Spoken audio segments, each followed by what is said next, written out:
எங்கள் மகா பரிசுத்தமும் நீதி நிறைந்ததான் அன்புள்ள பரலோக பிதாவே, ஆசீர்வாதமான இந்த நல்ல வேலைக்காக இயேசப்பா நாங்களும் நன்றியோடு துதிக்கிறோம். கர்த்தாவே ஸ்தோத்தரிக்கிறோம். கிருபையாய் ஆண்டவர் எங்கள் ஆயுசும் தினத்தில் ஒரு தினத்தை கூட கூட்டி தந்து இந்த விசேஷமான நாட்களில், விசேஷமான வருடத்தில், விசேஷமான கூடுகையில் கர்த்தருடைய பாதத்தில் இன்றைக்கும் வந்து கர்த்தருடைய மக்களாய் சேர்ந்து ஒருமித்து கர்த்தருடைய நல்ல நாமத்தை பாடி துதிக்க ஆண்டவர் பாராட்டி கொண்டிருக்கிற நல்ல அன்புக்காக, இரக்கத்துக்காக, கிருபைக்காக, தயவுக்காக ஸ்தோத்திரப்பா. இம்மட்டும் ஆளுகை செய்து நடத்தி கொண்டிருக்கிற கர்த்தருடைய ஆவியானவர் தொடர்ந்தும் எங்கள் மத்தியிலே ஆளுகை செய்யும், எங்களை நடத்தும். பரலோகத்தின் தேவன் இன்றைக்கு எங்களுக்கு என்ன சொல்ல வேண்டும் என்று விரும்புகிறீரோ அந்த வார்த்தைகளை எங்களுக்கு சொல்லித்தாரும். நாங்கள் அவைகளை கேட்டு எங்களுக்காக அனுமதிக்கப்பட்டிருக்கிற நித்திய பயணத்தில் நாங்கள் சோராமல் தளலாமல் பயணிக்க ஆண்டவர் எங்களுக்கு எல்லாருக்கும் கிருபை செய்யும். ஆண்டவருடைய பாதத்தில் வந்திருக்கிற பிள்ளைகள் என்ன எண்ணத்தோடு ஏக்கத்தோடு கர்த்தருடைய முகத்தை நோக்கி கொண்டிருக்கிறார்களோ அந்த காரியத்தை எல்லாம் வாய்க்க பண்ணி அனுக்கிரகம் செய்யும். எல்லாருடைய கருத்தில் தருகிறோம். பெரிய காரியங்களை கர்த்தர் செய்யும். துதி, கனம், மகிமை எல்லாவற்றையும் எங்கள் தேவரீர் ஒருவருக்கே நாங்கள் தந்து எங்களை தாழ்மைப்படுத்தி உங்களை மட்டும் நாங்கள் உயர்த்துகிறப்பா. நீங்க பிறகுங்க நாங்கள் சிறுகுகிறோம். கர்த்தரும் ரட்சகருமா இருக்கிற இயேசு கிறிஸ்துவின் விலையேற பெற்ற அன்புள்ள நாமத்தினால் ஸ்தோத்திரத்தோடு ஜெபிக்கின்ற ஜெபங்கள் சொல்ல நல்ல பிதாவே, ஆமென். கர்த்தர் நல்லவர். ஆண்டவருடைய நல்ல நாமத்தை உயர்த்தி ஒரு 3 அல்லேலூயா சொல்லுவோமா?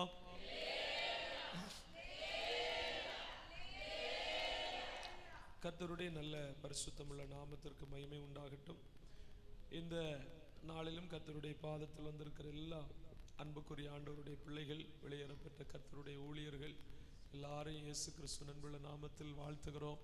கர்த்தர் எல்லாரையும் தாராளமாக ஏராளமாக ஆசீர்வதிப்பாராக. அருமையான கர்த்தருடைய ஊழியர் எல்லாருக்கும் நன்றி, வாழ்த்துதல்கள். அல்லேலூயா, சந்தோஷம். அல்லேலூயா. இதுக்கு முன்னாடி எப்போதோ நான் வந்தபோது உங்களுக்கு நான் ஒரு வசனத்தை சொல்லி தந்து கொண்டு போனேன். ஆமீன். 2024 உள்ளதெல்லாம் மறந்தாலும் அந்த காரியத்தை நீங்க மறக்க வேண்டாம். அதன் வலது கையில்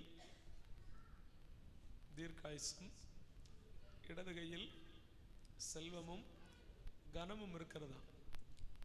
அப்போ 2 கையும் உயர்த்தலைன்னா ஆமீன்.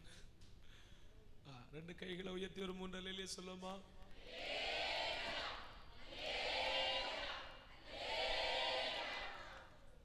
நீதிமொழிகள் 3:16 அது இருக்கும். இப்போ வாசிக்க வேண்டாம், அது ஒரு வசனம் தான். அல்லேலூயா. ஞானமாகிய கர்த்தர் அந்த ஞானத்தின் கரத்தில் நமக்காக தீர்க்காயுசு என்று சொன்னால் நித்திய ஜீவன், செல்வம் கனமும் என்று சொன்னால் இகலோக வாழ்க்கைக்கு தேவையான பரிசுத்தவான்கள் எல்லாம் அதனால இரவெல்லாம் என் கை தளராமல் விரிக்கப்பட்டே நின்றுச்சான். அது ஒரு பயங்கர பிராக்டிஸ். முழங்கால் கையை உயர்த்தி நிற்பது இதெல்லாம் பயங்கர அபியாசங்கள். இப்போ நமக்கு அந்த டைம் இல்லை. கொஞ்சம் நாட்கள்லாம் யூத் மீட்டிங், சின்ன வாலிப பிள்ளைகளுக்கான அந்த ஊழியங்கள் எல்லாம் செய்து கொண்டிருந்தோம், சிறுவர் ஊழி. அப்போ அந்த பிள்ளைகளுக்கெல்லாம் நான் கெய்மா போடுறது வேற ஒன்றும் போட மாட்டேன். அதிக நேரம் முழங்கால், அதிக நேரம் கைகளை உயர்த்தி நிற்கிறது, ஆமீன், அதிக வசனம் மனப்பாடம் பண்ணி சொல்றது. இவங்களுக்கெல்லாம் குட்டி குட்டி பரிசுகளை வாங்கி வச்சு பிள்ளைகளை உற்சாகப்படுத்தும். அந்த வைராக்கியத்தில் பிள்ளைகள்லாம் பயங்கரமாக நிற்பானுங்க. அப்படியே கையை விரிச்சிட்டு கை இப்படி இப்படி இப்படிலாம் வந்தாலும் அங்கே இங்கெல்லாம் பார்த்துக்கிடுவானுங்க. அவனுங்களுக்கு கை இருக்கிறதுனால மசில் பிடிச்சிட்டு அப்படியே முழங்கால நிற்பாங்க. வீட்டில் ஒரு நிமிஷம் கூட நின்றுருக்க மாட்டாங்க. அதனால அதெல்லாம் பெரிய ஆசீர்வாதம். பட்டணத்துக்கு விரோதமாக அப்படியே நின்றுச்சு. யோசுவாவுடைய கை அந்த பட்டணத்தை யுத்தம் பண்ணி பிடிக்கிறது வரைக்கும் அப்படியே நின்றுச்சு. மோசேனுடைய கைகள் அசந்ததுனால ஊரும் ஆர்வம் தாங்கி பிடிச்சாங்க. இந்த கை உயர்ந்து நின்றதுனால அமலேக்கியர்களை இஸ்ரவேல் என்ன செய்தார்கள்? ஜெயித்தார்கள். சரி, அதெல்லாம் ஒரு நல்ல பயனுள்ளவைகள் தான். அதனால ஆண்டவரை மகிமைப்படுத்துவோம். நேரம் வேகமாய் ஓடுகிறது. கர்த்தருக்கு ஸ்தோத்திரம். தானியேல் தீர்க்க தரிசனத்தின் புஸ்தகம் 6ஆம் அதிகாரம் 28வது வசனத்தை படிக்கலாம். தானியேல் 6:28.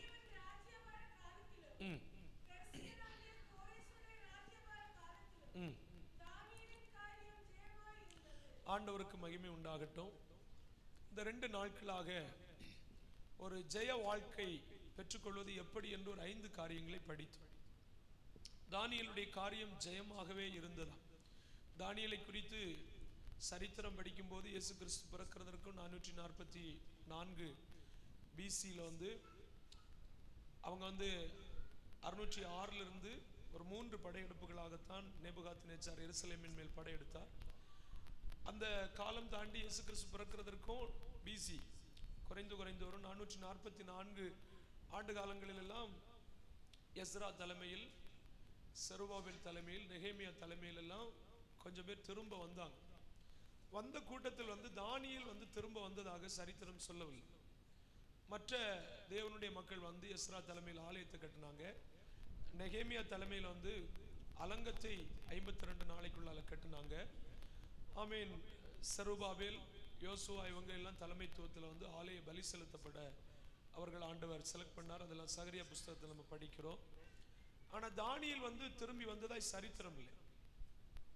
சோதரம். ஏன் நான் அதை சொல்றேன் அப்படின்னா, எந்த ராஜ்யத்தில், எந்த பட்டணத்தில், எந்த உலகத்தில் கர்த்தர் நம்மை வைத்திருந்தாலும், பாபிலோன் மிகவும் மோசமா இருந்தாலும், பாபிலோன்லேயே தானியேலுடைய காரியம் எப்படித்தான் இருந்தது? ஜெயமா தான் இருந்தது. அதனால நமக்கு எப்படிப்பட்ட சூழ்நிலைகள் உள்ள ஒரு வாழ்க்கை அனுமதிக்கப்பட்டிருந்தாலும், நிறைய பேருக்கு தாங்கள் விரும்பின நல்ல வாழ்வு இல்லாமல் இருக்கலாம். ஸ்தோத்திரம். எதை அனுமதித்தாலும் ஸ்தோத்திரம் பண்ணிட்டு ஆண்டவருக்கு பிரியமான காரியத்தை நம்ம செய்தால் நம்ம வாழ்க்கை கண்டிப்பா எப்படித்தான் இருக்கும்? ஜெயமா தான் இருக்கும். இந்த உலகத்தில் ஆண்டவருடைய மக்கள், விசேஷமாக ஆவிக்குரியவர்கள், ஆவிக்குரிய உலகத்தில், ஆவிக்குரிய வட்டாரத்தில் அடிச்சுவடுகளை பதித்திருக்கிற ஆண்டவருடைய மக்கள் கண்டிப்பாகவே ஒரு ஜெயமான வாழ்க்கை தான் வாழ்ந்தாக வேண்டும். அது ஒரு கட்டாயம். நம்ம என்றைக்குமே தோற்று போயிருக்கிறோம், வெட்கப்பட்டு நிற்கிறோம், தலைகுனிந்து நிற்கிறோம் என்று சொல்லுகிறதில் இந்த ஆவிக்குரிய உலகத்தில் அது ஒரு அர்த்தமுள்ள வாழ்வு அல்ல. அப்ப நிறைய பேரை உதாரண புருஷர்களை நம்ம எடுக்கலாம். ஜெயமா இருந்தது அவர்களுடைய வாழ்க்கையெல்லாம். அப்போ இதைத்தான் நமக்கு ஆண்டவராகிய இயேசு கிறிஸ்துவும் பறைசாற்றினார். என்னிடத்தில் சமாதானம் உண்டாயிருக்கும் பொருட்டு இவைகளை உங்களுக்கு நான் சொல்லுகிறேன். உலகத்தில் உங்களுக்கு உபத்திரவம் உண்டு, ஆனாலும் தைரியமா இருங்கள், நான் உலகத்தை என்ன செய்திருக்கிறேன்? ஜெயித்தேன். அப்ப இந்த கிறிஸ்துவின் அடிச்சுவடு தான் நமக்கும். 1 பேதுருடைய புஸ்தகம் 2ஆம் அதிகாரம் 21வது வசனத்தை படித்து பாருங்கள். 1 பேதுரு 2:21 இல்லம்மா, 1 பேதுரு 2:21. இதற்காகவே நீங்கள் அழைக்கப்பட்டும் இருக்கிறீர்கள். ஏனெனில் கிறிஸ்துவும் நமக்காக பாடுபட்டு நம்ம எல்லாருமே அவருடைய அடிச்சுவடுகளை தொடர்ந்து வரும்படி நமக்காக என்ன பின்வைத்து போயிருக்கிறார்? நமக்காக மாதிரியை பின்வைத்து போயிருக்கிறார். ரோமர் நிருப புஸ்தகம் அதனுடைய 15ஆம் அதிகாரம் 6வது வசனத்தை படிச்சு பாருங்க. ரோமர் 15:6. பொறுமையையும் ஆறுதலையும் அளிக்கும் தேவன் கிறிஸ்து இயேசுனுடைய மாதிரியின்படியே நாம் எல்லாரும் ஒரே சிந்தை உள்ளவர்களாய் இருக்கும்படிக்கு நம்மை ஆசீர்வதிப்பாராக. அப்ப நம்முடைய ஆண்டவர் நம்மை அனுக்கிரகிக்கிற தேவன் தான், ஆசீர்வதிக்கிற தேவன். எதற்காக நம்மளை ஆண்டவர் அனுக்கிரகிக்கின்றாராம்? பொறுமையையும் ஆறுதலையும் அளிக்கும் தேவன் கிறிஸ்து இயேசுனுடைய அந்த மாதிரியின்படியே நாம் எல்லாரும் ஒரே சிந்தை, ஏகம் அப்படி என்று சொன்னால் ஒன்று, ஒரே சிந்தை, ஒரே சிந்தை உள்ளவர்களாய் இருப்பதற்காக நம்மளை அனுக்கிரகிப்பாராம், நம்மளை ஆசீர்வதிப்பாராம். அனுக்கிரகம் அப்படி என்பது ஒரு மலையாள வார்த்தை, ஆசீர்வாதம். தமிழ்ல சொல்லணும்னா ஆசீர்வாதம், அனுக்கிரகம், ஆசீர்வதித்தல். எதற்கு ஆண்டவர் ஆசீர்வதிக்கிறார்? அப்போ ஆண்டவருடைய மக்களுடைய பிளஸிங் எல்லாம் வித்தியாசம். ஆவிக்குரிய உலகத்தில் என்னை உங்களை ஆண்டவர் அனுக்கிரகிக்கின்ற அனுக்கிரகம் எனக்கு இருக்கிறதா என்று நான் என்னை எப்படி சோதிக்கலாம்னா, கிறிஸ்துவின் சிந்தை எனக்கு இருக்கிறதா, அவருடைய ஏகத்துவம் எனக்கு இருக்குதா? அப்படி அவருடைய ஏகத்துவம் என்ன அப்படின்னு சொன்னால் அது என்ன அப்படின்னு கேட்டால், அவருடைய வழியில நான் நடக்கின்றேனா? அவருடைய வழியில் நடப்பதற்காகத்தான் என்னை அழைத்தாராம். இதற்கென்றே நாம் அழைக்கப்பட்டோம். எதற்கு அழைக்கப்பட்டோம் அப்படின்னு சொன்னால், அவர் பாடுபட்டு நாம் அவருடைய அடிச்சுவடுகளில் நடப்பதற்காக நமக்கு என்ன வைத்து போனாராம்? மாதிரி வைத்து போனார். நமக்கு ஒரு நல்ல எடுத்துக்காட்டாக, உதாரண புருஷராக நமக்கு ஒரு மாதிரியை பின்வைத்து போயிருக்கிறார். எதற்கு அப்படின்னு சொன்னா, நம்ம எந்த விதத்திலும் நம்முடைய நடைகள் பிசகவே கூடாது. நமக்கு ஒரு ரூட் மேப் போட்டு தந்திருக்கிறார். இதிலே இது வழியாகவே நடந்து வா. எதுக்காக இப்படி நம்ம நடக்க வேண்டும் அப்படி என்று சொன்னால், அந்த வழியில போகும்போது அவர் நமக்கு சொல்லி தந்த பாடம் தான் நான் வந்து என்ன செய்திருக்கிறேன், ஜெயிச்சிருக்கிறேன். என்ன ஃபாலோ பண்ணி நீங்க வந்தீங்கன்னா கண்டிப்பா நீங்களும் யாராக முடியும், ஜெயிக்க முடியும். அப்ப ஜெயம் பெற்ற ஒரு வாழ்க்கை நமக்கு கிடைக்குமா அப்படி என்று கேட்டால் கண்டிப்பா நம்மளால என்ன செய்யலாம், ஜெயிக்கலாம். ஜெயிக்கலாம். அதுக்கு தான் ஒரு சாதாரணப்பட்ட ஒரு மனுஷனை எடுத்து பார்த்தோம். நம்மளை போல பாடுள்ளவர்கள் தான் நெருக்கப்பட்டார்கள், உபத்திரப்படுத்தப்பட்டாங்க, அடிமைப்படுத்தப்பட்டாங்க, சிறைபிடிக்கப்பட்டாங்க, அந்நிய ராஜ்யத்துக்கு கொண்டு போகப்பட்டாங்க. அவர்களுக்கு யாதொரு அனுகூலமும் அங்க இல்லை. அசுத்தம் நிறைந்த இடம், அருவருப்பு நிறைந்த இடம், பிசாசுனுடைய வீட்டுக்குள்ளே கொண்டவர்களை அடைச்சு வச்சாங்க. அங்க இருந்து கொண்டும் அவர்கள் என்ன செய்திருக்கிறார்கள், ஜெயிச்சிருக்கிறார்கள். தானியேலின் காரியம் எல்லாமே என்னதான் இருந்தது, எதற்கு நானும் நீங்களும் ஜெயம் பெற்றவர்களாய் வாழ வேண்டும். இன்றைக்கு நம்ம அதை தான் தியானிக்க போறோம். எதற்காக எனக்கு ஒரு ஜெய வாழ்வு, நான் இந்த உலகத்தில் ஜெயிக்க வேண்டியது எதற்காக, வெற்றி பெற வேண்டியது எதற்காக என்று கேட்டால் ஒரு நோக்கத்தை சொல்லித் தருகின்றேன். வெளிப்படுத்தின விசேஷம் 21ஆம் அதிகாரம் 7வது வசனம். 21:7. ஜெயிக்கிறவனுக்கு தான், ஜெயம் கொள்ளுகிறவனுக்கு தான் எல்லாவற்றையும் சுதந்திரிக்க முடியும். வரலையே சொல்லுமா? இந்த வருஷத்தில் ஆரம்பத்தில் ஆண்டவர் நம்ம நேசித்திருக்கிறார். நல்ல விசேஷமா இந்த ஊழியத்தை நேசித்திருக்கிறார். அப்ப நேசிக்கிறதுனால என்னிடத்துல, உங்களிடத்துல, நம்மிடத்துல எல்லாம் ஆண்டவர் தொடர்ச்சியாய் பேசிக்கொண்டே இருக்கிறார். நம்ம காரியம் எல்லாமே இந்த வருஷத்துல எப்படி இருக்கணும், ஜெயமுள்ளதா இருக்கணும். அப்ப ஜெயிக்கிறதுக்கு வழியும் சொல்லி தந்தார். எந்த காரியத்தினாலும் என்னை அசுசி நான் படுத்தக்கூடாது, அது என்னுடைய தீர்மானமா இருக்கணும். எந்த காரியத்தினால் இந்த வருஷத்தில் அல்லது எனக்கு கொடுக்கப்பட்டிருக்கிற இந்த நாட்கள்ல நான் என்னை அசுசிப்படுத்தாம, நான் குடும்பத்தோடு சபையோடு ஒருமனப்பட்டு ஐக்கியமா நின்று நான் ஜெபித்து விசேஷித்த பரிசுத்தாவின் அபிஷேகத்தை நான் பெற்று என் முழங்கால நான் உபயோகப்படுத்தி தேவனிடத்தில் எல்லா காரியத்துக்கும் நான் மனுஷ முகத்தை பார்க்காம தேவனிடத்துல மட்டும் என்னுடைய விசுவாச வார்த்தையை வைத்து, விசுவாச ஜீவியத்தை வைத்து நான் முன் வருவேன்னா என் பேர் என்னதாய் மாறிவிடும், ஜெயம் கொண்டவன் என்று மாறிவிடும். என் காரியத்தை எல்லாம் கர்த்தர் என்ன செய்வார். அப்படி இந்த உலகத்தில் நான் எதற்கு கட்டாயமா ஒரு ஜெயம் உள்ள வாழ்க்கை நான் வாழ வேண்டியது கட்டாயமா என்று கேட்டால் கண்டிப்பாய் கட்டாயம். ஏனென்றால் ஜெயிக்காத ஒருவனுக்கு தன்னுடைய கண்ணுக்கு முன்பாய் வைக்கப்பட்டிருக்கிற ஒன்றையும் அவனால் என்ன செய்ய முடியாது, சுதந்திரிக்க முடியாது. எக்ஸாம்பிள், இங்க ஒரு நல்ல டிராஃபி வச்சிருக்கிறாங்க, நம்மள 100 மீட்டருக்கு அந்த பக்கத்துல வச்சிருக்கிறாங்க. 100 மீட்டருக்கு அந்த பக்கத்துல வச்சு நம்மளை ஓட விடுறாங்க. இந்த ஓட்டத்தின் லக்கு என்ன தெரியுமா, இந்த பந்தய பொருளை சுதந்திரிக்கணும், பெற்றுக்கொள்ள. இதற்காகத்தான் எனக்கு ஒரு ரூட்டு போட்டு அங்கே இருந்து என்ன ஆமென் அதற்காக தயார் பண்ணி ஆயத்தப்படுத்தி என்னை ஓட அழைக்கிறாங்க, என்னை அழைச்சிருக்கிறார். இந்த அழைப்பின் நோக்கம் வேறு எதுவும் அல்ல, பந்தய பொருளை நான் என்ன செய்ய வேண்டும், சுதந்திரித்துக் கொள்ள வேண்டும். அப்போ ஆண்டவர் வந்து தேவனுடைய பிள்ளைகளுக்காக இந்த உலகத்தில் வைக்காத ஒன்றுமே இல்லை. நிறைய பந்தய பொருளை வைத்திருக்கிறார், நிறைய சுதந்திரத்தை வைத்திருக்கிறார். இதை ஒன்னொன்னாக நான் எனக்கு சொந்தப்படுத்தணும்னா நான் ஜெயிக்காம அதை என்னால பெற்றுக்கொள்ளவே ஜெயிக்கணும்.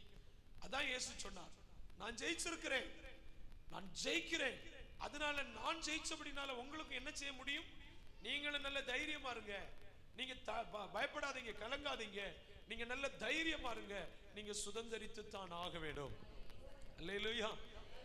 அப்ப இந்த உலகத்துல நம்ம கண்ணை மூடுவதற்கு முன்பதாக இல்லைன்னா இந்த 2025 தானே ஒருவேளை கர்த்தர் அனுமதித்தால், நமக்கு ஆண்டவருடைய வருகை தாமதித்தால், உங்களுக்கும் ஆயுசு காலங்களை கர்த்தர் கூட்டி தந்தால், நீங்க தானே இந்த டிசம்பர் 31 இனி வருகின்ற டிசம்பர் 31ல நீங்க தானே சொல்லணும், இந்த வருஷத்துக்குள்ளாக நான் இந்த காரியத்தை எல்லாம் நான் சுதந்திரித்து விட்டேன். சொல்ல வைப்பாரா? இவ்வளவுதானா? நல்ல நிச்சயத்தோடு ஹல்லேலூயா எல்லாரும் சொல்லணும். அப்போ ஜெய ஜீவியம், ஜெய வாழ்க்கை, வெற்றி பெறுதல் எதற்கு அப்படி என்று கேட்டால் இன்றைக்கு நம்ம தியானிப்போம். எதற்கு என்று கேட்டால் சுதந்திரித்துக் கொள்வதற்காக. சொல்லுங்க பாபா, என்னதுக்காக? அப்ப நிறைய காரியம் இருக்குது, இதை நம்ம வர்ணிக்க முடியாத அளவுக்கு நிறைய காரியம் இருக்குது. அப்போ நமக்கு புரியும்படியாக நம்ம படித்திருக்கிற சில காரியத்தை நம்ம நினைவில் கொண்டு வருவோம். 7 காரியங்களை நான் உங்களுக்கு நினைவுபடுத்த விரும்புகிறேன். 7 காரியங்களை நம்ம சுதந்திரிக்கணும். இந்த 7 காரியத்தை நம்ம சுதந்திரிக்கணும்னா அது யாருக்குத்தான் சுதந்திரிக்க முடியும் அப்படி என்று கேட்டால் ஜெயிக்கிறவனுக்கு தான் சுதந்திரிக்க முடியும்.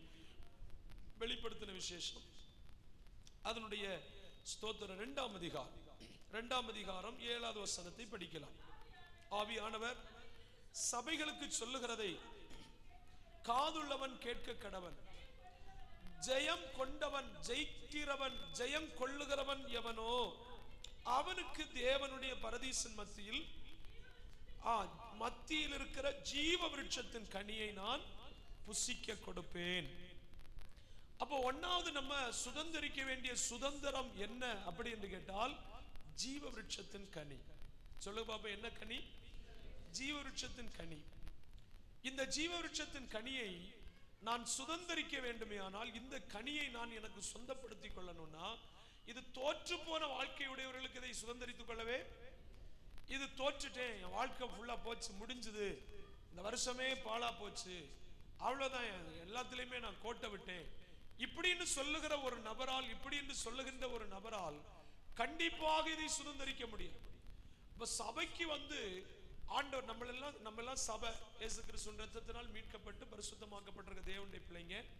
இதுவரைக்கும் யாராகலும் மனம் திரும்பாம, ரட்சிக்கப்படாம, பரிசுத்தாவின் அபிஷேகம் பெறாம, ஆமென், நம்ம அங்க படித்தது எல்லாமே அந்த ஆவிக்குரிய உள் அர்த்தங்கள் அதற்குள்ள இருக்குது, வெளியரங்கமா நாங்க சொல்லாவிட்டாலும். அப்படிப்பட்ட ஜெயிக்காத ஒரு வாழ்க்கை சபைக்குள்ள இருக்கக்கூடாது. ஏனென்றால் ஜெயம் பெற்ற ஒரு வாழ்க்கை தான் சபை அப்படின்னு சொல்றதே. அப்ப சபைக்கு, ஆண்டவருடைய பிள்ளைகளுக்கு, ஆவிக்குரியவர்களுக்கு தேவன் எதை வைத்திருக்கிறார் அப்படி என்று சொன்னால் ஜீவ விருட்சத்தின் கனியை வச்சிருக்கிறார். என்ன வச்சிருக்கிறார்? அப்ப எதையோ ஒன்றை நான் சுதந்திரிப்பதல்ல, நிறைய இருக்கிறது, நிறைய சுதந்திரிப்பதற்கு இருக்கிறது. அதுல ஒன்றுக்கு பேர் தான் ஜீவ விருட்சத்தின் கனி. இந்த ஜீவ விருட்சத்தின் கனியை யாருக்கு நான் கொடுப்பேன் அப்படி என்று ஆண்டவர் சொல்லி இருக்கிறார்னா, இது எல்லாருக்கும் கிடைக்கக்கூடிய ஒன்றல்ல, இது யாருக்கு மட்டும்தான் கிடைக்கும்? ஜெயிக்கணும். எல்லா காரியத்திலையும் ஜெயம் பெற்றவர்களுக்கு, வெற்றி பெற்றவர்களுக்கு கொடுக்கப்படுகிற ஒரு பரிசுக்கு பேர் தான் ஜீவ விருட்சத்தின் கனி. இன்னும் வித்தியாசமா நான் உங்களுக்கு சொல்வேன், ஆனால் உங்களை போராடுவதற்கு, ஒரு உற்சாகப்படுத்துவதற்காக, எப்படியாயிலும் நான் இதை பெற்றுக்கொள்ளணும் இப்படி என்கிற ஒரு வேகத்தை உங்களுக்குள் உருவாக்குவதற்காக வேணும்னா கொஞ்சம் பின்னணியத்தை சொல்லி தருகிறேன், தெரிந்ததுதான், அதனால நீங்க பைபிள் திறக்க வேண்டாம். மனுஷனை உண்டாக்கும் போது ஆண்டவர் அவனை தேவ சாயலிலும், தேவ ரூபத்திலும், தேவ மகிமையிலும், தேவ சுபாவத்திலும், தேவ பிரசன்னத்திலும் அவனை நீடித்த வாழ்வுள்ளவன், அதாவது மரணமே இல்லாதவனாக தெய்வ ஜீவனை அவனுக்கு கொடுத்து, தேவனுடைய ஆவியை அவனுக்கு கொடுத்து, எல்லாம் சொல்ல போனால் எல்லாத்திலையுமே ஆண்டவரை அவனை விட்டு பார்த்தா எந்த டிஃபரெண்டும் கிடையாது. ஆமென். நமது சாயலின்படி, நமது ரூபத்தின்படி நாம் அவனை உண்டாக்குவோமாக என்று சொல்லி, என்னை உங்களை ஏசப்பாவை போல அல்ல, தேவனை போலவே நம்ம என்ன செய்தார்? படைத்தார். ஆனா என்ன நடந்துச்சு அப்படின்னா, அந்த பரம ஸ்லாக்கியங்களை நம்மை விட்டு என்ன செய்து போனது? எல்லாம் போச்சு. தேவ சாயல் இழந்து போச்சு, தேவ ரூபம் இழந்து போச்சு, தேவ மகிமை இழந்து போச்சு, தேவ சுபாவம் இழந்து போச்சு. இன்னைக்கு பாருங்க, நீங்க ஒரு நாளைக்கு அது சிந்தித்ததுண்டா? ஏன் இங்க இருக்கிற நம்ம இத்தனை பேரும் ஏன் எல்லாரும் ஒண்ணு மாதிரி இல்லாம எல்லாரும் ஓரோர முகஜாடையில் இருக்கிறோம்?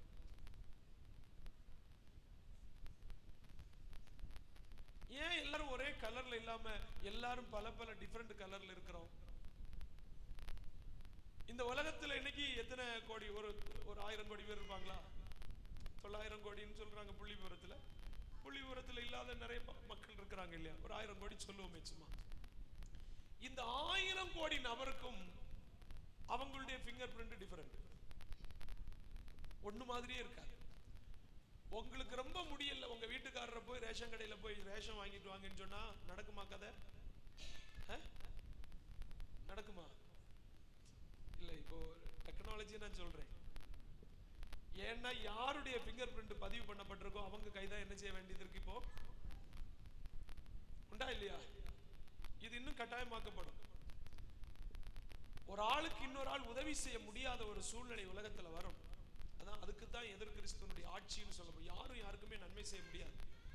ஒரு புருஷன் மனைவிக்கு உதவி பண்ண முடியாத ஒரு கொடூர காலத்துல வருகிறோம். அதெல்லாம் நம்ம வருகையை பற்றி பேசும்போதில் அதை நான் சொல்லிக் கொடுப்பேன். எதனால் இதெல்லாம் உருவாக்கப்பட்டது என்று சிந்தித்தால், எதனால் உருவாக்கப்பட்டது அப்படி என்று சொன்னால், லூக்கா சுவிசேஷம் 19ஆம் அதிகாரம் 10வது வசனத்தை படிச்சு பாருங்க. லூக்கா 10 லூக்கா சுவிசேஷம் 19ஆம் அதிகாரம் 10வது வசனம். அவ்வளவுதான். பாத்தீங்களா என்ன செய்து போச்சு? மனுஷனிடத்திலிருந்து சிலது என்ன செய்தது? இழந்து போச்சு. மனிதன் தேவசாயில இழந்தான். என்ன நடந்துச்சாம்? ரோமர் நிருப புத்தகம் 3ஆம் அதிகாரம் 23வது வசனத்தை படித்து பாருங்கள். அங்கே சொல்லப்பட்டிருக்கிறது. ரோமர் 3:23. மனிதன் பாவம் செய்தபடினால், மனுஷர்கள் பாவம் செய்தபடினால் என்ன அற்றவர்களாய் போனார்கள்? என்னிடத்தில் இருந்த மகிமை என்ன செய்தது? என்னிடத்தில் இருந்த ரூபம் என்ன செய்தது? என்னிடத்தில் இருந்த சாயல் என்ன செய்தது? நான் சொல்றது எத்தனை பேருக்கு புரிகிறது? ஏன் நான் ரோகத்தை சுமக்கிறேன்? ஏன் பலவீனத்தை சுமக்கிறேன்? ஏன் நிந்தையை சுமக்கிறேன்? ஏன் அவமானத்தை சுமக்கிறேன்? ஏன் இவ்வளவு பிரச்சனையை நான் சுமக்கிறேன்டா? சோத்திரம். பரம பாக்கியம் என்னை விட்டு இழந்து போச்சு. மனிதன் பாவம் செய்த போது தேவ முகம் அவனுக்கு மறைக்கப்பட்டது. தேவனை விட்டு மனிதன் பிரிக்கப்பட்டான். தேவனை விட்டு தூரப்படுத்தப்பட்டான். தேவன் மனுஷனை விட்டு அகன்று போனான். அதாவது தோட்டத்தை விட்டே மனுஷன் என்ன செய்யப்பட்டான்? துரத்தி அடிக்கப்பட்டான். எல்லா பாக்கியம் இழந்து போச்சு. அதனாலதான் நமக்கு இன்னைக்கு இவ்வளவு டிஃபரண்ட். இப்ப நோக்கம் என்ன அப்படின்னு சொன்னால், எந்த இடத்திலிருந்து நம்ம துரத்தி அடிக்கப்பட்டோமோ அதே இடத்துக்கு நம்ம என்ன செய்யப்படணும்? திரும்ப கொண்டு வரணும். இந்த திரும்ப கொண்டு வருதலுக்கு பேர் தான் மனம் திரும்புதல்.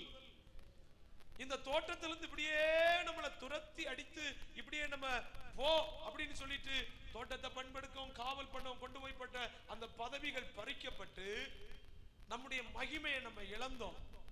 நம்ம மகிமை இழந்த போது மனுஷன் தன்னிலை உணர்வை அடைந்து விட்டான். தன்னிலை உணர்வை மறைப்பதற்காக மனுஷன் சாதனை படைக்கிறது போல எதையோ ஒன்றை செய்து தன்னை மறைக்கலாம் என்று நினைத்து பார்த்து அவனால முடியல. அவன் செய்த சாதனைகள் எல்லாம் அவன் வேதனைகளாகவே மாறினது. லாஸ்ட்ல தேவ சத்தத்துக்கு முன்பதாக அவனால நிக்க முடியல. தேவ மகிமைக்கு முன்னால நிக்க முடியல. தேவ அன்பு அவனை விட்டு இழந்து போனது. தேவ சத்தம் கேட்டதுமே அவனுக்கு பயம் வந்தது. அவன் ஒளித்துக் கொண்டான். அவன் தன்னை மறைத்துக் கொண்டான். கேட்கிறான், என்ன ஆச்சு? டெய்லி ஒன்னாத்தானே இருப்போம், எங்க போயிச்ச? ஆதாமே நீ எங்க இருக்கிற? இப்போ சொல்றான், உங்க சத்தத்தை கேட்டதுமே எனக்கு இப்ப என்ன உண்டாகுது? நேற்றைய வரைக்கும் பயம் இல்லை, நேற்றைய வரைக்கும் அன்பு, நேற்றைய வரைக்கும் ஐக்கியம், நேற்றைய வரைக்கும் ஒன்றாய், நேற்றைய வரைக்கும் எல்லாம், இப்ப எல்லாமே போச்சு. இப்ப இயேசு இங்க எதுக்கு வந்தார் அப்படின்னு நீங்க கேட்பீங்கன்னா, இழந்து போனதை தேடுவதற்கும் ரட்சிப்பதற்கு, அதை காப்பாற்றுவதற்கும் தான் இயேசு இந்த உலகத்தில். அப்ப இந்த நோக்கத்தை நீங்க யாருமே மறக்க கூடாது. அப்போ அதில் ஒன்று என்னை விட்டு இழந்தது. என்ன இழந்ததுன்னு சொன்னா, இந்த தோட்டத்தில் நான் என்ன சாப்பிட்டு இருந்தேன்? ஜீவ விருட்சத்தின் கனி. நல்ல பிள்ளைங்க, உங்களுக்கு புரியுது? இந்த தோட்டத்தில் நான் சாப்பிட்டு கொண்டிருந்ததுக்கு பேர் என்னது? ஜீவ விருட்சத்தின் கனி. ஆனா அந்த ஜீவ விருட்சத்தின் கனிக்கு போகக்கூடிய வாசலை கர்த்தர் என்ன செய்தார்? அடைச்சார். போடிரு, இனி நீ இதை சாப்பிடக்கூடாது. இதை நீ இனிமே மௌன நீ சாப்பிட்டேன்னா உனக்கு என்ன கிடையாது? மரணம் கிடையாது. நீ சாக மாட்ட. நீ சாகாத ஒரு பாவியா வாழ்ந்துருவ. அதனால நீ செத்து போ. அன்பினால செய்ததில்லை, நீ செத்து போ. நீ செத்து நீ செஞ்ச பாவத்துக்கு தண்டனையாக நீ மரிச்சிட்டு அந்த மரணத்தை நீ ஜெயிக்கணும். அந்த மரணத்தை நீ ஜெயிச்சு எழுப்பணும். இந்த தோட்டத்துல வந்து சேரலாம். இந்த தோட்டத்துல வந்து சேர்ந்த உடனே உனக்கு நான் என்ன தருவேன்? இந்த கனியை உனக்கு புசிக்க கொடுப்பேன். இந்த கனியை நீ புசிச்சேன்னா இனி ஒரு நாள் உனக்கு மரணம் கிடையாது. நித்திய நித்திய நித்திய காலமாக நீ வாழ்ந்து கொண்டே இருக்கலாம். அப்ப ஜெயஜீவியம் எதற்கு அப்படி என்று ஒருவேளை நீங்கள் கேட்பீர்களானால், ஜெயிப்பது எதற்காக, ஜெயிக்க வேண்டிய கட்டாயம் எதற்காக இப்படின்னு நீங்க கேட்டால், இதற்கு ஒரு அர்த்தம் தான் இருக்கிறது. எல்லாத்தையும் நான் மறுபடியும் சுதந்திரிக்கணும். என்னை விட்டு என்னதெல்லாம் இழந்து போனதோ, இப்ப சிம்பிளா நீங்க ஆதியாகம புத்தகம் திருப்பண்டா, ஆதியாகம புத்தகம் 3ஆம் அதிகாரம் அதனுடைய 7வது வசனத்திலிருந்து கடைசி வரைக்குமே நீங்க படிச்சீங்கன்னா, மனிதனை ஒப்பிட்டு, மனிதனோடு கூட வாழ படைக்க மிருகங்களை ஒப்பிட்டு, அதோடு கூட மனுஷனுக்கு வாழ அவர்களுக்கு கொடுக்கப்பட்ட பூமியை ஒப்பிட்டு, ஆமென், 22 காரியங்கள் மனுஷனை விட்டு இழந்து போனது. இத வேத புத்தகத்தின் பல பகுதிகளில் நீங்கள் படிக்கலாம். மனுஷனுக்கு எல்லாத்திலையும் ஆமென் இருந்த அந்த நித்தியம், எட்டர்னல் அப்படின்னு சொல்றது இழந்து போச்சு. இன்னைக்கு மனுஷன் மிஞ்சி மிஞ்சி போனா 100 110 தான். அதுக்கு மேல அவனால என்ன செய்ய முடியல, வாழ முடியாது. அவ்வளவுக்கு அவன் என்ன எவ்வளவு டயட் கண்ட்ரோல்ல இருந்தாலும், எவ்வளவு தன்னை பாதுகாத்தாலும் பேணினாலும் அவ்வளவுதான். இப்ப 70 80 அப்படி பலத்தின் மிகுதியினால் 80 சொன்ன மனுஷன் அந்த நாட்களை அறிந்து போராடி போராடி அவராலேயே எத்தனை தான் வாழ முடிஞ்சது? 120 தான். அதுக்கு மேல வாழ முடியல. 120 அந்த வெளிப்பாடு ரெவலேஷனை பெற்ற மனுஷன், இல்ல ஆண்டவர் நான் வாழணும், இல்ல நான் வாழணும், இல்ல நான் வாழணும், கெஞ்சி கெஞ்சி மோசையை கெஞ்சுகிறவராக கெஞ்சி கெஞ்சி அப்படி வாழ்ந்து அந்த மனுஷனுக்கே எத்தனை தான் வாழ முடிஞ்சிச்சு? 120. அதுக்கு மேல வர முடியல. ஏனென்றால் மனிதனுக்கு நித்திய ஜீவன் இழந்து போச்சு. அவனுடைய நீடோடி வாழ்க்கை இழந்து போச்சு. நித்திய லைஃப் அவனை விட்டு போச்சு. எட்டர்னல் லைஃப் அவனை விட்டு போய்விட்டது. இப்ப என்ன செய்யணும் அப்படின்னு சொன்னா, இப்ப மனுஷன் இப்போ ஒரு பெரிய ஒரு சவாலில் வைக்கப்பட்டிருக்கிறான். என்ன அப்படின்னு சொன்னால், எப்படியாவது ஜெயிச்சிடணும், எதை செஞ்சாலும் ஜெயிச்சிடணும், எப்படியாவது ஜெயம் பண்ணி ஜெயித்து வெற்றி அடைந்து என் கண்ணுக்கு முன்னாடி வைத்திருக்கிற ஒன்னாக எல்லாத்தையும் நான் என்ன செய்யணும்? மறுபடி சுதந்திரிக்கணும், திருப்பி கொள்ளணும். அதுக்கு தான் என்ன அழைச்சிருக்கிறார். சுதந்திரிக்கத்தான் என்ன அழைச்சிருக்கிறார். அப்ப வெற்றி பெறத்தான் என்ன அழைச்சிருக்கிறார். இழந்து போனதை மறுபடியும் பெற்றுக் கொள்வதற்காக. அப்ப நமக்கு ரூபம் மாறும், சாயல் மாறும், நிறம் மாறும். எல்லாரும் நம்ம யாரா இருப்போம்? ஒன்னா இருப்போம். அல்லேலூயா. விசுவாசிக்கிறீங்களா? எல்லாரும் நம்ம ஒன்னாக போறோம். நம்ம நோய் இல்லாம வாழ போறோம், பேய் இல்லாம வாழ போறோம், சாபம் இல்லாம வாழ போறோம், மனமகிழ்ச்சியா வாழ போறோம், கண்ணீர் இல்லாம வாழ போறோம், நிந்தை இல்லாம வாழ போறோம், அவமானம் இல்லாம வாழ போறோம். அப்படி மகிழ்ச்சியா வாழ போறோம். ஆமென். அப்படி பெரிய ஒரு ஆசீர்வாதத்துக்கு நேராகத்தான் கர்த்தர் நம்மை அழைத்திருக்கிறார், நம்மை அழைத்துக் கொண்டே இருக்கிறார். ஒரு மகிமையான வாழ்க்கைக்காக கர்த்தர் நம்மை பெயர் சொல்லி அழைக்கிறார். இந்த மத்தியான வேளையில் அப்படின்னா எல்லா தேவ பிள்ளைகளும் கேட்கணும், ஆண்டவரே நான் ஜெயிக்கிறவனாய் மாறணும், நான் தோற்றவனால நான் ஜெயம் கொண்டு எல்லாவற்றையும் நான் சுதந்திரிக்கணும். அல்லேலூயா. எப்படியாக நான் ஜெயிக்கணும். ஜெயிக்கிறது எதற்கு? ஜெயமுள்ள வாழ்க்கை இந்த 2025 தானே எனக்கு ஏன் தேவைன்னா, மற்ற எந்த காரியத்தை நீங்க ஜபித்தாலோ விண்ணப்பித்தாலோ அது கொண்டு நாங்க எதிராளி இல்லை. ஆனால் உங்களுடைய இலக்கை நீங்க தவறவிடக்கூடாது, உங்க நோக்கத்தை நீங்க தவறவிடக்கூடாது. நான் எப்படியாக ஒரு ஜெயம் பெற்றவனாக என் காரியத்தில் எல்லாத்திலுமே நான் ஜெயமுள்ளவனாக இருக்க வேண்டிய ஆண்டவர் விரும்புகிற நோக்கம் என்ன அப்படி என்று கேட்டால், அது எதற்கு அப்படி என்று சொன்னால், ஜீவ விருட்சத்தின் கனியை நான் சாப்பிடணும். ஏன்னா இப்ப எனக்கு ஜீவன் இல்லை. அல்லேலூயா.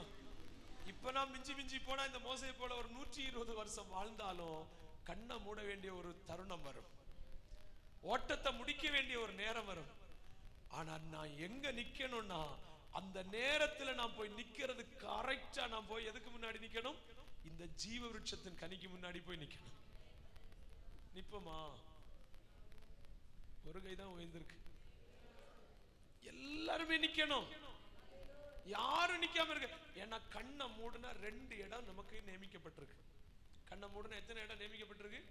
2 இடம் நியமிக்கப்பட்டிருக்கு. ஒன்னு நித்திய நரகம், ஒன்னு நித்திய நரகம், ஒன்று இளைப்பாறுகிற ஸ்தலம். அது நித்தியம்தான். அப்ப கண்ணை மூடுனது 3ஆம் வாரம் வரைக்கும் போனோம். ஏன்னா இந்த சாதனை இப்ப எங்க இருக்குது? எங்க இருக்கு? இந்த இடத்துக்கு பெயர் பாருங்கள். அங்க என்ன சொல்லப்பட்டிருக்கு? வெளிப்படுத்தின விசேஷம் 2ஆம் அதிகாரம் 7 மறுபடியும் வாசிங்க. சொல்லுகிறதை காதுள்ளவன் கேட்க கடவன். ஜெயங்கொள்ளுகிறவன் எவனோ அவனுக்கு தேவனுடைய பரதீசின் மத்தியில் இருக்கிற, இப்ப இந்த பரதீஸ் எங்க இருக்கா? 2 கொரிந்தியர் புஸ்தகம் 12ஆம் அதிகாரம் அதனுடைய 3வது வசனத்தை அல்லனா 2ல இருந்தே படிங்க. கிறிஸ்து இயேசுவுக்கு உள்ளான ஒரு மனுஷனை அறிவேன், அவன் 14 வருஷத்துக்கு முன்னே 3ஆம் வானம் வரைக்கும் எடுக்கப்பட்டான். அவன் சரீரத்தில் இருந்தானோ சரீரத்துக்கு புறம்பே இருந்தானோ அதை நான் அறியேன், தேவன் அறிவார். அந்த மனுஷன் எங்க வரைக்கும் எடுக்கப்பட்டானாம்? அப்ப இந்த பரதீசு எங்க இருக்கு இன்னைக்கு? 3ஆம் வானம் வரைக்கும் இருக்கிறது. இந்த 3ஆம் வானத்துல போய் நிக்கணும். நான் கண்ணை மூடுனா, இங்க கண்ணை மூடுனது எத்தனை வானத்துக்குள்ள போகணும்? 7 வானங்களை பற்றி வேதம் சொல்லி தந்திருக்கிறது. அதுல என்ன? காண்கின்ற வானம் அழிந்து போயிடும், இது டெம்பரரி. இதோ காண்கின்ற வானம், நம்ம வாழுகின்ற இந்த பூமி என்ன செய்திடும்? அழிஞ்சு போயிடும். அப்ப அதுக்கு மேல ஒரு வானம் இருக்கு, 2ஆம் வானம். அதுக்கு மேல ஒரு வானம் இருக்கு, 3ஆம் வானம். அந்த 3ஆம் வானத்துல தான் இன்னைக்கு எந்த கனி இருக்கு? ஜீவவிருட்சத்தின் கனி. ஏன்னா 3ஆம் வானத்துக்கு பேர் தான் தேவனுடைய பரதீஸ், இளைப்பாறுகிற ஸ்தலம். அப்ப இந்த இளைப்பாறுகிற ஸ்தலத்துல இப்ப நான் போகணும் அப்படின்னு சொன்னா ஆமென் ஜெயிக்கணும். ஏன்னா இந்த 3ஆம் வானத்துல தான் இங்க பிராமிஸ் வாக்கு இருக்கிறது. ஜெயம் கொள்ளுகிறவன் எவனோ அவனுக்கு தேவனுடைய பரதீசின் மத்தியில் இருக்கிற என்ன கனியை நான் கொடுப்பேன். அப்ப இந்த கனியை நான் சாப்பிடாதபடிக்கு தான் என்னை தோட்டத்துக்கு போகாதபடிக்கு, தோட்டத்துக்கு போகிற வாசலை என்ன செய்தார்? அந்த ஜீவவிருட்சத்துக்கு போகிற வாசலை வீசி கொண்டிருக்கிற சுடரொளி பட்டயத்தை வச்சு கர்த்தர் என்ன செய்தார்? அந்த பிரகாசத்துக்கு பக்கத்தில் இப்ப என்னால போக முடியாது. ஏன்னா நான் மகிமை இழந்துட்டேன். அது பயங்கர மகிமையா இருக்கிறது. அப்ப இந்த இடம் வரைக்கும் நான் போய் அதை சுதந்தரித்துக் கொள்ள வேண்டுமே, ஆனால் ஜெயம் பெறாமல் இருக்கவே முடியாது. அதுக்கு தான் உதாரணத்துக்கு ஒரு சின்ன இன்னும் நிறைய ஜெயம் பெறணும்னு சொன்னா, இப்ப ஒவ்வொரு சபையை பற்றி நீங்க படிக்கும் போது அந்த சபைக்கு மேல இருக்கிற காரியங்கள் அத்தனை நம்ம செஞ்சா அதுக்கு பேரு ஜெயம் கொள்ளுதல். நம்ம இன்னொரு வியூல நம்ம படித்து கொண்டு வந்தோம். சிம்பிளா நம்ம படித்து கொண்டிருந்தோம். ஒரு பரிசுத்த ஜீவியம், ஒரு கூட்டு ஐக்கியமாய் ஒன்று சேர்ந்து அன்பினால் இணைக்கப்பட்ட ஒரு ஜப வாழ்க்கை, தேவனிடத்திலிருந்து இழந்து போன பரிசுத்தாவியை மீண்டும் நம்ம பெற்றுக்கொள்வது, அதோடு கூட சேர்ந்து நம்ம யுத்தம் பண்ணி முழங்கால யுத்தம் பண்ணி ஜெயிக்கிறது, அதோடு கூட சேர்ந்து எல்லாத்துக்குமே கர்த்தரிடத்தில் விசுவாசி, ஏறக்குறை இப்படி இந்த அடிப்படையான சில காரியத்தை நம்ம செய்யும் போதே நம்ம எந்த வாழ்க்கையில வந்துடலாம்? ஜெயம் பெற்ற வாழ்க்கையில வந்துடலாம். எதற்கு இந்த ஜெயஜீவியம் தேவையா அப்படி என்று கேட்டால், இந்த ஜெயஜீவியம் தேவை. ஏண்டா இந்த ஜெயிக்காத யாராலையுமே இதை சுதந்தரிக்க முடியாது. இதை சுதந்தரிக்கணும். 1வது பொழுது நம்ம சுதந்தரிக்க வேண்டியது என்ன அப்படின்னு கேட்டா, அதுக்கு பேர் தான் என்னது? எதுக்காக நான் இதை சுதந்தரிக்கணும்னு கேட்டா வேற ஒண்ணுக்காக இல்ல. நித்திய காலமாய் நான் இனி மரிக்காமல் வாழணும்னா ஜீவவிருட்சத்தின் கனி எனக்கு தேவை. இதுக்கு முன்னால வந்த போது நான் ஒருவேளை சொன்னேன்னு தெரியல, என்னுடைய உள்ளத்தில் அது நினைவு வருகிறபடினால் நான் சொல்லுகிறேன். எங்க அப்பா இறந்து இப்போ 11 வருஷம் ஆகிறதுன்னு நினைக்கிறேன். அவருடைய மரணம் எனக்கு ஒரு ரொம்ப மனதில் ஒரு தாக்கத்தை உண்டு பண்ணினது. அப்போ அதனால நான் ரொம்ப வருத்தப்பட்டு கொண்டே இருந்தேன் சில மாதங்கள். அப்போ அந்த கல்லறையெல்லாம் அப்போ வீட்டில் இருந்தோம், இப்போ ஊழிய ஸ்தலத்தில் இருந்து கொண்டிருக்கிறோம். அதை பார்க்கும் போதெல்லாம் எனக்கு தாங்கக்கூடாத சங்கடம் வந்துவிடும். ஒரு நாளைக்கு நான் ரொம்ப என்னை கட்டுப்படுத்தவே முடியல, ஏங்கி பயங்கரமா அழுதுட்டு. என் மனைவி நல்ல என்னை தைரியப்படுத்த விரும்பினால் அது முடியாமல் போயிற்று. ரொம்ப வேதனைப்பட்டு ஜபித்து கொண்டும் இருந்தேன். சோதரம். ஏன்னா அவருடைய அந்த கடைசி தருணம் காலையில இது போல நான் பேசி கொண்டிருந்தேன், நிறைய அட்வைஸ் பண்ணிட்டு இருந்தார். இந்த வெளிப்படுத்தின விசேஷ காரியத்தை குறித்து எல்லாம் பேசி கொண்டிருந்தார் இந்த ஹோமியோபதி மருத்துவமனையில். அன்னைக்கு உபவாச கூட்டம் என்கிட்ட சொன்னார், கூட்டம் முடிச்சுட்டு சீக்கிரம் வரணும் மக்களே அப்படின்னு சொல்லி என்னை அனுப்பினார். நானும் போனேன். அப்போ கூட்டம் முடித்து அன்னைக்கு ஒரு விசுவாச வீட்டில் எங்களை சாப்பிட கூப்பிட்டுருந்தாங்க. நான் அங்கே போய் சாப்பாடுக்கு முன்னாடி இருந்ததும் ஃபோன் அப்பாவுக்கு ரொம்ப கஷ்டமா இருக்கு, உடனே வாங்க. உடனே நான் அவசரப்பட்டு ஓடி வந்து என்ன அப்படின்னு கேட்டேன். அப்போ சொன்னார், எனக்கு ஆக்சிஜன் கிடைக்கல, எனக்கு சுவாசம் கிடைக்கல அப்படின்னு. அப்போ அவங்க தங்களால் முயற்சி பண்ணி பார்த்து கொண்டே இருக்கிறாங்க. அங்கே பெரிய டெக்னாலஜி இல்லையா, அந்த டியூப்ல ஆக்சிஜனை வச்சு முயற்சி பண்ணி பார்க்குறாங்க, முடியல. அப்போ ஒரு ஊழியக்காரர் இந்த காரியத்தை அறிந்து ஜெபம் பண்ணிட்டு இருக்கும் போதே அந்த ஜீவன் பிரிந்து கொண்டிருக்கிறது. ஒரு 5 நிமிஷம் தான் இதெல்லாமே நடந்து முடிஞ்சிச்சு, எல்லாம் முடிஞ்சு போச்சு. அப்ப அது எனக்கு ஒரு பெரிய மனத்தாக்கத்தை உண்டாக்குனது, ரொம்ப வேதனை கஷ்டத்தை உண்டாக்குனது. டப்புன்னு சொல்லிட்டு இப்படி ஆகி போச்சே அப்படின்னு சொல்லிட்டு. அப்ப இதே மாதிரி ஒரு அந்த நான் அழுது கண்ணீர் வடித்து இந்த ஏக்கங்கள் எல்லாம் தாண்டின போது சபையில் எப்படி ஆராதனை நடத்தி கொண்டிருக்கிறேன், தரிசனத்துல கண்டு கொண்டிருக்கிறேன். ஆராதனை நடத்தி கொண்டே இருக்கிறேன். பின்னாடி இப்படி ஒரு லைன் சேர் போட்டிருப்போம் சபையில. அந்த ஒரு லைன் சேர்ல ஒரு அற்றத்தில் ஒரு ஓரத்தில் அப்பா உட்கார்ந்து இருக்கிறார். நான் இப்படி ஆராதனை நடத்தி கொண்டே இருக்கிறேன். கூட்டம் முடிஞ்சு எல்லாருக்கும் பிரைஸ் லார்ட் சொல்லி எல்லாரும் போய்விட்டாங்க. நான் இப்படி வெளியில வரைக்கும் போய் எல்லாருக்கும் பிரைஸ் லார்ட் சொல்லி அப்படியே எல்லாரையும் வழி அனுப்பி வச்சுட்டு, ஐயோ அப்பா வந்தாரே ஒரு பிரைஸ் லார்ட் கூட சொல்லலையேன்னு டபார்னு உள்ள ஏறி வருகிறேன். அவர் அங்கேயே உட்கார்ந்து இருக்கிறார்.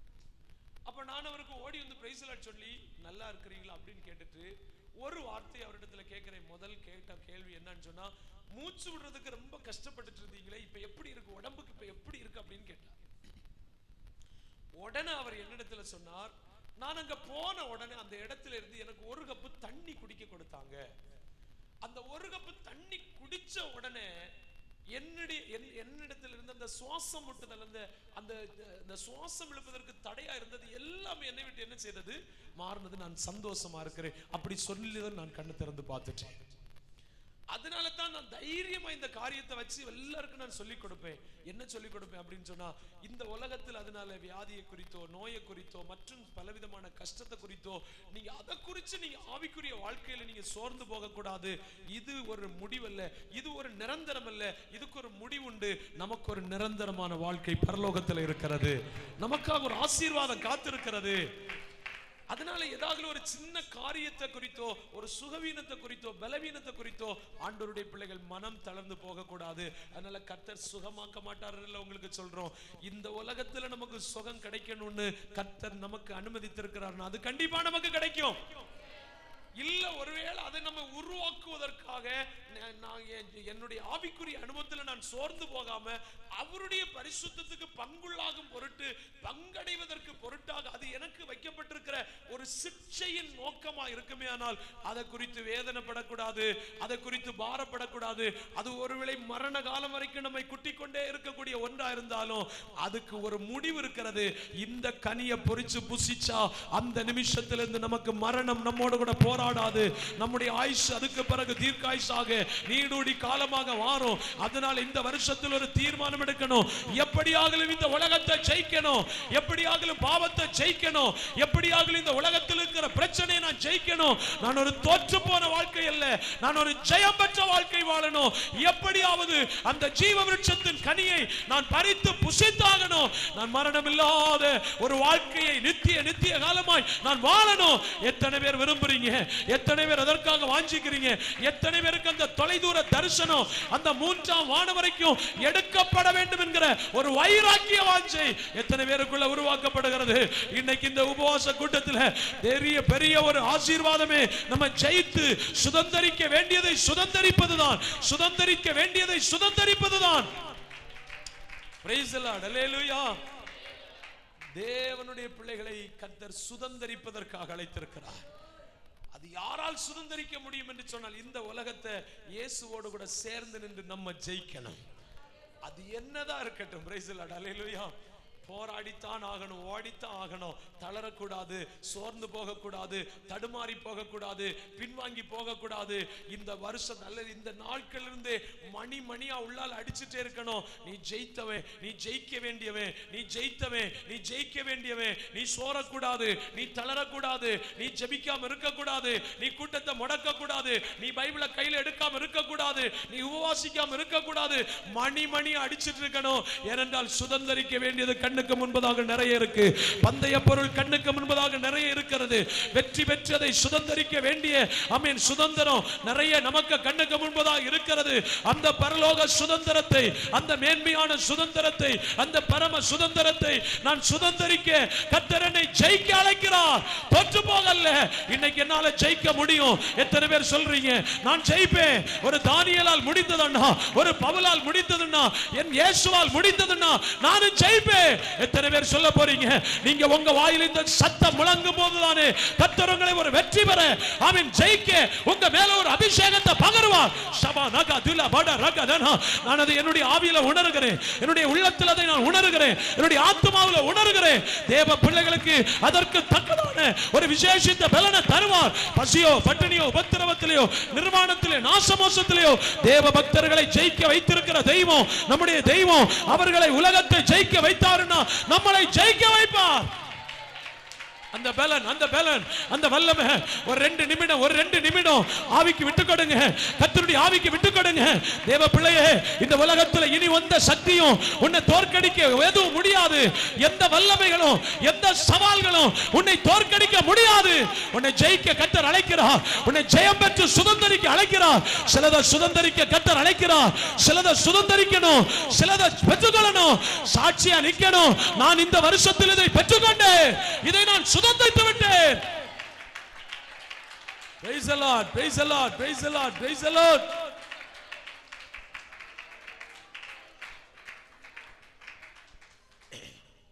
உபவாச கூட்டம் நடத்தி உபவாசித்து ஜெபித்துக் கொண்டிருக்கிறார்கள் 5 பேர். அப்பதான் கர்த்தருடைய ஆவியானவர் வந்து சொல்லுகிறார், பவுலையும் பர்னபாவையும் நான் அழைத்த ஊழியத்துக்காக பிரித்து விடுங்க. உடனே உபவாசிக்கிறாங்க. உபவாசித்து தலைக்கு மேல் அவர்களை கை வைத்து அவர்களை அனுப்பிவிட்டார்கள். எருசலேமிலிருந்து புறப்பட்டு போய் அந்தியோக்கியா பட்டணத்தில் வந்து சுவிசேஷம் பிரசங்கி கொண்டிருக்கும் போது அவர்கள் கல்லறிந்து என்ன செய்யப்படுகிறார்கள்? கொல்லப்படுகிறார்கள். கொல்லப்படும் போது அவன் செத்து போனான் அப்படி என்று சொல்லி பட்டணத்துக்கு வெளியே என்ன செய்தார்கள்? இழுத்து போட்டார்கள். அப்போஸ்தலர் நடவடிக்கைகள் புஸ்தகம் நான் முதல்ல சொன்னது 13 அதிகாரத்தில் இருக்கும். இப்ப சொன்னது 14 அதிகாரம், அதனுடைய 18வது வசனத்தை வாசியுங்கள்.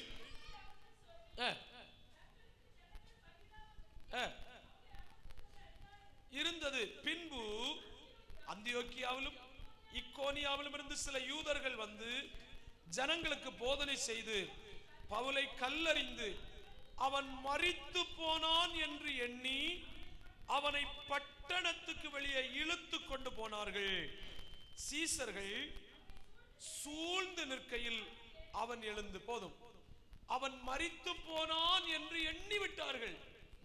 மரிச்சானாலே இப்போ இந்த கருத்தை நான் எதுக்கு சொல்றேன் அப்படின்னா, ஜெயம் பெறுகிறவர்களை பாருங்க, இவங்க எல்லாம் வெற்றி பெற்ற லிஸ்ட்ல இருந்தபடினால இந்த இடத்துல செத்து போன போது வேத பண்டிதர்கள் அபிப்பிராயப்படுறாங்க, இல்லைன்னா நானும் ஆண்டவருடைய சமூகத்தில் கேட்டு எனக்கும் கிடைச்ச ஒரு தெளிவைத்தான் நான் உங்களுக்கு சொல்லி தருகிறேன். இந்த மரித்த நேரத்தில் தான், ஏன்னா ஒரு மனுஷன் இங்க கண்ணை மூடுனா ஜெயம் பெற்ற வேணா அவனுடைய ஆத்துமா நேரம் எங்கதான் போகும்? அதுக்கு தெளிவு ஏசாயா தீர்க்கதரிசனத்தின் புஸ்தகம் 57ஆம் அதிகாரம் 2வது வசனத்தில் எடுத்து வாசித்து பாருங்கள். ஏசாயா தீர்க்கதரிசனம் 57ஆம் அதிகாரம் 2வது வசனத்திலிருந்து. நல்ல ஒழுங்காய் நேர்மையாய் நடந்தவர்கள் சமாதானத்துக்குள் பிரவேசித்து தங்கள் படுக்கைகளில் என்ன செய்கிறார்கள்? இளைப்பாற போறாங்க. இந்த பரதீசாவுக்கு பேரே என்னதான்?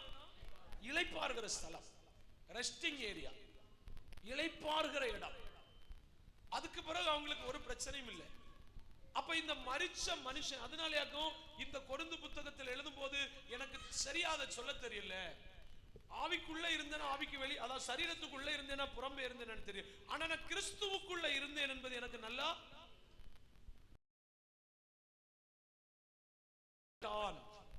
அவன் எடுக்கப்பட்டு தேவனுடைய பரதீசாவின் மத்தியில போய் மனுஷ பேசப்படாத வாக்கு கடங்காதுமான நல்ல தெளிவான காரியத்தை அவன் கண்டுகொண்டான். அப்ப இதனால தான் வந்து அவர் சொல்லுகிறார், வந்து அப்போஸ்தலர்கள் நேரடியா எனக்கு சில காரியம் சொல்லல, நான் டைரக்டா கர்த்தரிடத்திலிருந்து சிலதை என்ன செய்தேன்? பெற்றுக்கொண்டேன். அப்ப நம்ம இந்த நியாயமான கேள்வி கேட்கலாம், எங்க இருந்து இவர் கர்த்தரிடத்திலிருந்து பெற்றுக்கொண்டார்? ஏன்னா இயேசு கிறிஸ்துவினுடைய காலம் வரைக்கும் இந்த மனுஷன் மனம் திரும்பலையே, ரட்சிக்கப்படலையே, சபையை துன்பப்படுத்தி கொண்டுதானே இருந்தார். அப்ப கிறிஸ்துவனுடைய காலம் முடித்ததுக்கு பிறகுதானே அப்ப எங்கிருந்து இந்த வெளிப்பாடை பெற்றுக்கொண்டார் என்றெல்லாம் நியாயமான கேள்வி கேட்கும் போது மனுஷர் பேசப்படாத வாக்கு கடங்காதுமான பாசைகளுடைய காத்துல கேட்கப்பட்டதும் இவர் தானே. பாருங்கள், மொத்தத்திலே 29 புஸ்தகம் தான் புதிய ஏற்பாட்டு புஸ்தகம். இந்த புதிய ஏற்பாட்டு புஸ்தகத்தில் இருக்கிறதான 29 புஸ்தகத்திலே கிட்டத்தட்ட 21 நிருபங்கள். இந்த 21 நிருபங்கள்ல 14 நிருபத்தை எழுதினது யாருதான்? இந்த மனுஷனுக்கு தான் கர்த்தர் பயன்படுத்தி இருக்கிறார். இந்த மனுஷனை தான் உபயோகப்படுத்தி இருக்கிறார். எதனால் இதெல்லாம் சாதித்தது அப்படி என்று இப்படிப்பட்ட நியாயமான சில காரியங்களை தியானிக்கும் போது நமக்கு தெரியுது, உண்மைதான். இந்த மனுஷன் தேவனுடைய பரதீசாவின் மத்திக்கு போனது உண்மைதான். பலரும் பல கருத்து சொல்றாங்க. சோத்திரம், அல்லேலூயா.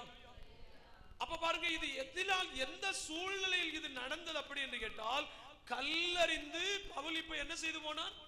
மரித்து போனா, நம்ம இந்த ரோட்ல அடிபட்டு கிடக்கிற ஒரு பட்டியை வந்து நம்மாட்டிட்டு இழுத்துட்டு போறது போல, வேற ஏதாவது வச்சு ஒண்ணு இழுத்து கொண்டு போய் எங்கேயாவது தூர நீக்கி போடுறது போல இந்த மனுஷனை கையை பிடிச்சு இழுத்து தர தர தர தரன்னு இழுத்து கொண்டு பட்டணத்துக்கு வெளியே போட்டாங்க. ஏன் அப்படின்னு சொன்னா, இவனுக்கு பல்ஸ் பார்த்தா பல்ஸ்ல செத்து போயிட்டார், மரித்து போயிட்டார். ஆனால் சோத்திரம், நாங்கள் உங்களுக்கு சொல்லி தருகிறோம், ஒரு ஜெயம் பெற்றவனை இந்த உலகத்தில் எந்த சூழ்நிலை சந்தித்தாலும் சரி, அவன் போய் சேருகிற இடம் எங்க தெரியுமா? ஜீவ விருட்சத்தின் கனி அண்டைக்கு அவன் போய் சேருகிற இடம், மூன்றாம் வானத்துல அவன் போய் சேருகிற இடம், தேவனுடைய இளைப்பாறுகிற ஸ்தலத்துல அவன் போய் சேருகிற இடம். அதுக்காகத்தான் நமக்கு ஒரு ஜெய வாழ்க்கை தேவை, நமக்கு ஒரு வெற்றியின் வாழ்க்கை தேவை. இன்னைக்கு இந்த மத்தியான வேளையில சொல்ல, ஆண்டவரே ஆமீன், என் கண்ணை இந்த உலகத்துல நான் ஆமீன் மூடும் போது, நான் பரலோகத்துல போய் கண்ணை திறந்து இளைப்பாறுகிற ஸ்தலத்துல போய் கண்ணை திறந்து பார்க்கும்போது, நான் ஜீவ விருட்சத்தின் கனிக்கு முன்னால நிக்கணும். அந்த விருட்சத்தை நான் பறித்து புசிக்கணும், அதை சாப்பிட்டு அப்பா எனக்கு இனிமேல் ஆயுசு காலம் அப்படின்னு நான் சொல்லணும். அல்லேலூயா. அதுக்காக இந்த உலகத்தில் ஜெயித்து தான் ஆகணும். ஜெயம் கொள்ளுகிறவனுக்கு தான் ஜீவ விருட்சத்தின் கனி. நான் அதை விடுகிறேன், விளக்கங்கள் தேவையில்லை, எல்லாருக்கும் பழக்கமான விஷயம். இதெல்லாம் நான் இதுக்கு முன்பதாக சொன்னது போல எனக்கு மனசுக்குள்ள ஒரு நினைவு இருக்கிறது, அதனால ரொம்ப நான் விளக்கி சொல்லவில்லை. அல்லேலூயா. ரெண்டு, நம்ம ஜெயிக்க வேண்டியது எதற்கு? ரெண்டாவது, ஜெயம் பெற்று சுதந்தரிக்க வேண்டியது எதை சுதந்தரிக்க வேண்டும் அப்படி என்று கேட்டால், வெளிப்படுத்தின விசேஷம் 2ஆம் அதிகாரம் 11வது வசனத்தை வாசியுங்கள். சபைகளுக்கு சொல்லுகிறதை காதுள்ளவன் கேட்க கடவன்.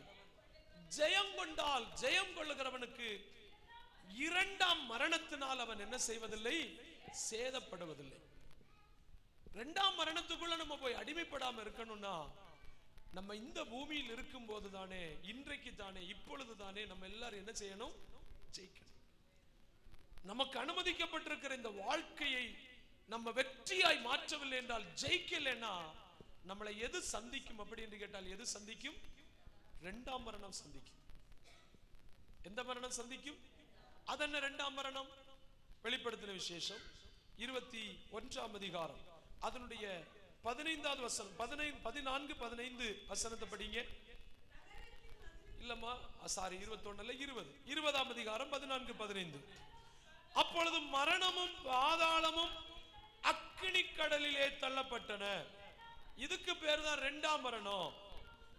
அது யாருக்கு சம்பவிக்கிறது அப்படி என்று சொன்னால், ஜீவ புஸ்தகத்தில் எழுதப்பட்டவனாய் காணப்படாதவன் எவனோ அவன் அந்த அக்கினி கடலில் தள்ளப்படுவான். அந்த அக்கினி கடலில் தள்ளப்படுவதற்கு பேர் தான் என்ன மரணம்? இரண்டாம் மரணம். அப்ப நமக்கு இது அனுமதிக்கப்பட்டதே அல்ல. நமக்கு என்று சொன்னால், ஜெயம் பெற்றவர்களுக்கு, ஜெய வாழ்க்கை வாழ்கின்றவர்களுக்கு, எந்த காரியமும் தன்னை அடிமைப்படுத்தாமல் வாழ்கின்ற ஒருவனுக்கு இந்த ஜீவவிருட்சத்தின் கனியை இழக்க வேண்டிய பாக்கியம் வரவே வராது. இந்த இரண்டாம் மரணத்துக்கு போக வேண்டிய கட்டாய சூழ்நிலை வரவே வராது. அப்ப எப்படியாயிலும் ஜெயிக்கணும். அல்லேலூயா. இந்த உலகத்துல எப்பவுமே ஒரு காரியத்தை நீங்க புரிந்து கொள்ளணும், திரும்ப இங்க வரணும். ஒரு வசனத்தை உங்களுக்கு காட்டி தந்துட்டு வருகிற 2 பேதுருடைய புஸ்தகத்தை நீங்கள் திருப்பிக் கொள்ளுங்கள். 2 பேதுரு எழுதின நிருப புஸ்தகம் அதனுடைய 2ஆம் அதிகாரம் 19வது வசனத்தில் படிங்க. 19 20 வசனம். 2 பேதுரு 2:19. 2 பேதுரு 2:19. தாங்களே கேட்டுக்கு அடிமைகளாயிருந்தும் அவர்களுக்கு சுயாதீனத்தை வாக்குத்தத்தம் பண்ணுகிறார்கள்.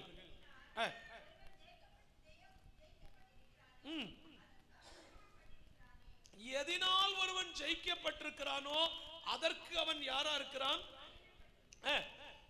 கர்த்தரும் இரட்சகருமா இருக்கிற இயேசு கிறிஸ்துவை அறிகின்ற அறிவினால் உலகத்தின் அசுத்தங்களுக்கு தப்பினவர்கள் ஒருவேளை மறுபடியும் அவைகளில்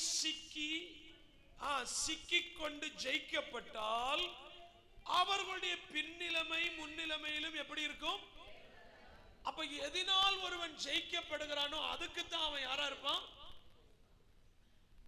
உதாரணமாக ஒரு தீர்மானம் எடுத்தீங்க, அந்த தீர்மானத்தை உங்களால காத்துக்கொள்ள முடியல, தவறிச்சீங்க.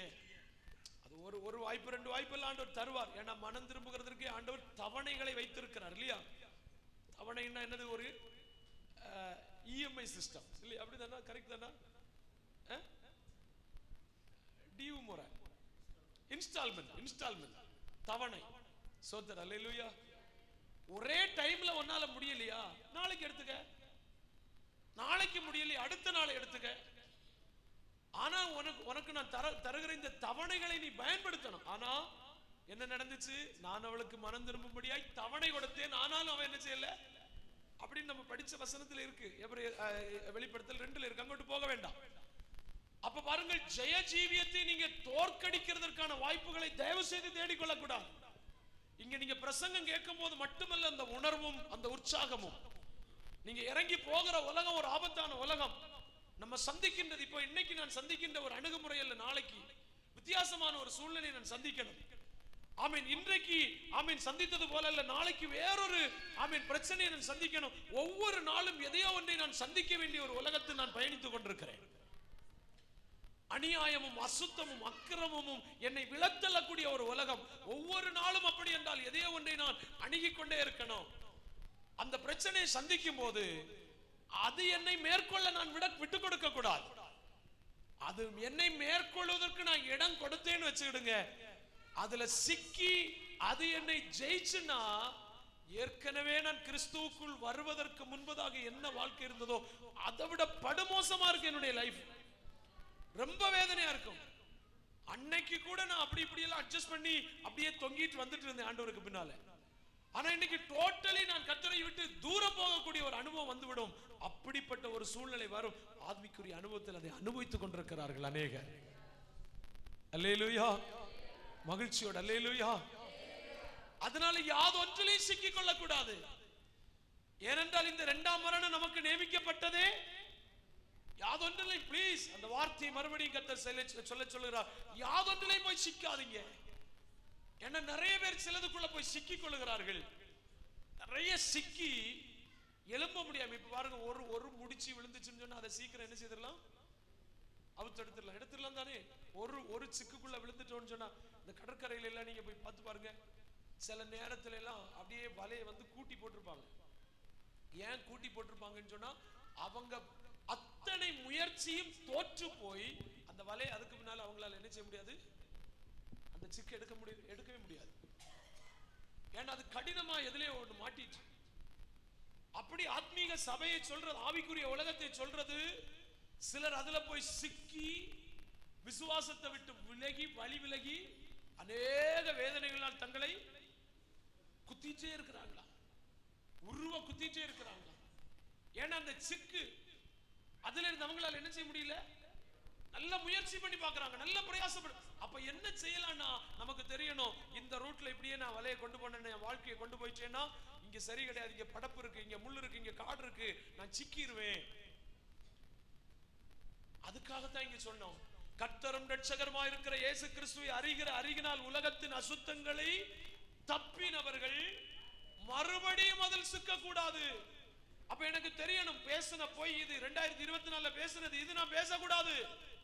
ஏற்கனவே அது என்கிட்ட இருந்தது.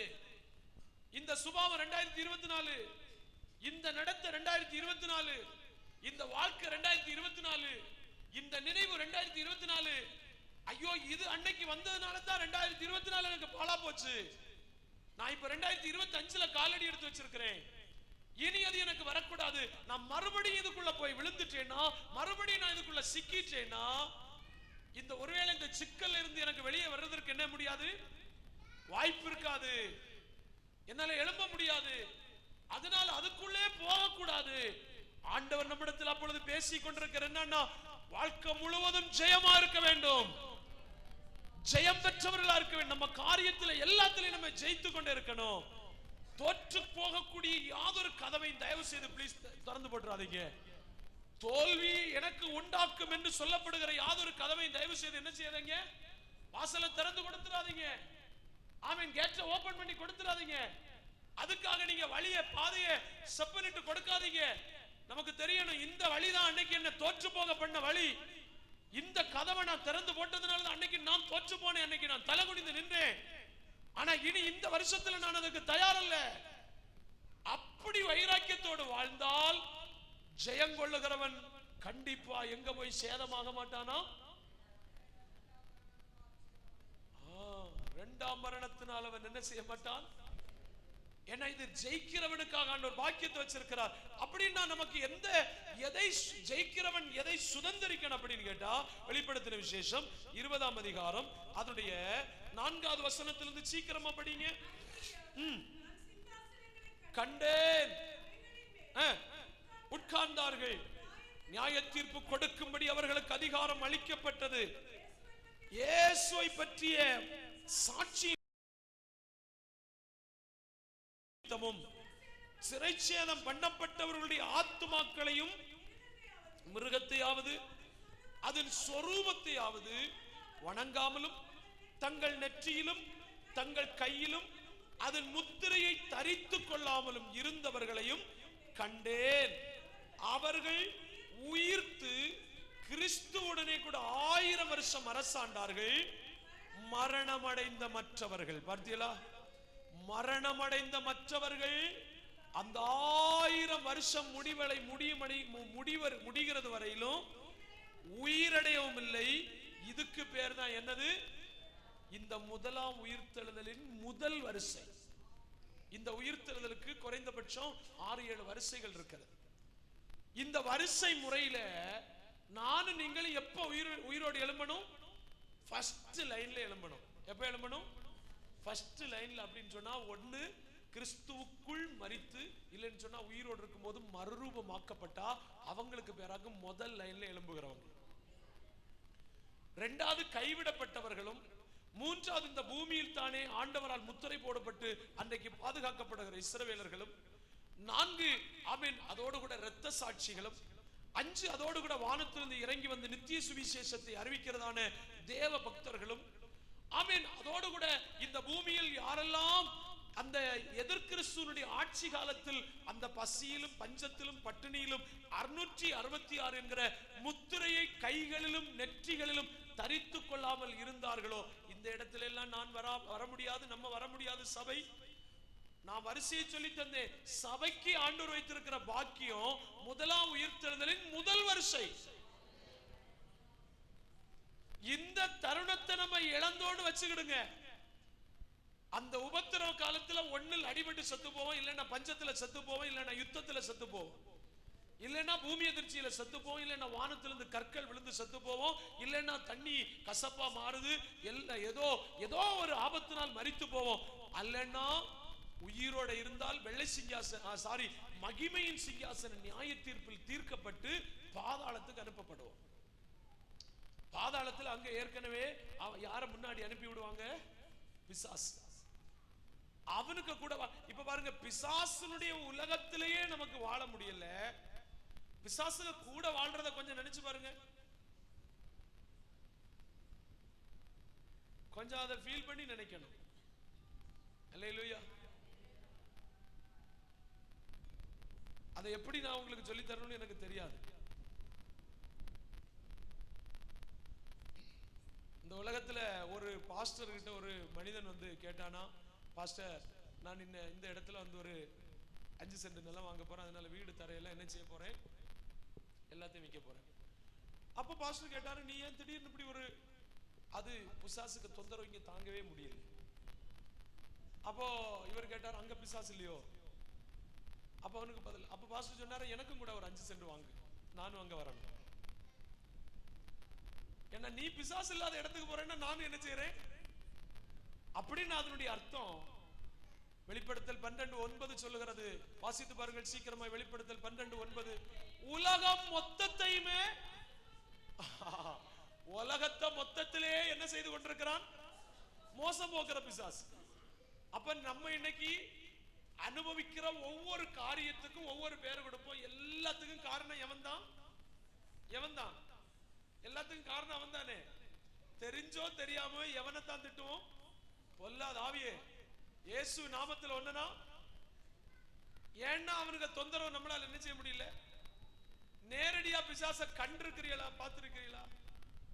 இதுவரைக்கும் பார்க்கவும் அவனுடைய தாக்குதல்களை அனுபவிக்கிறோம், பார்க்கிறோம், குழப்பத்தை பார்க்கிறோம், போராட்டத்தை பார்க்கிறோம். இந்த பிரச்சனையே என்னால தாங்க முடியலன்னா இப்ப நேரடியாய் அவனுக்கு வீட்டுக்குள்ளையாக நம்மளை அனுப்பி விடுது. இப்ப சேர்ந்து வசிக்க போறது யாரோட கூட? அந்த லைஃப் எப்படி இருக்கும்னு நினைச்சு பாருங்க.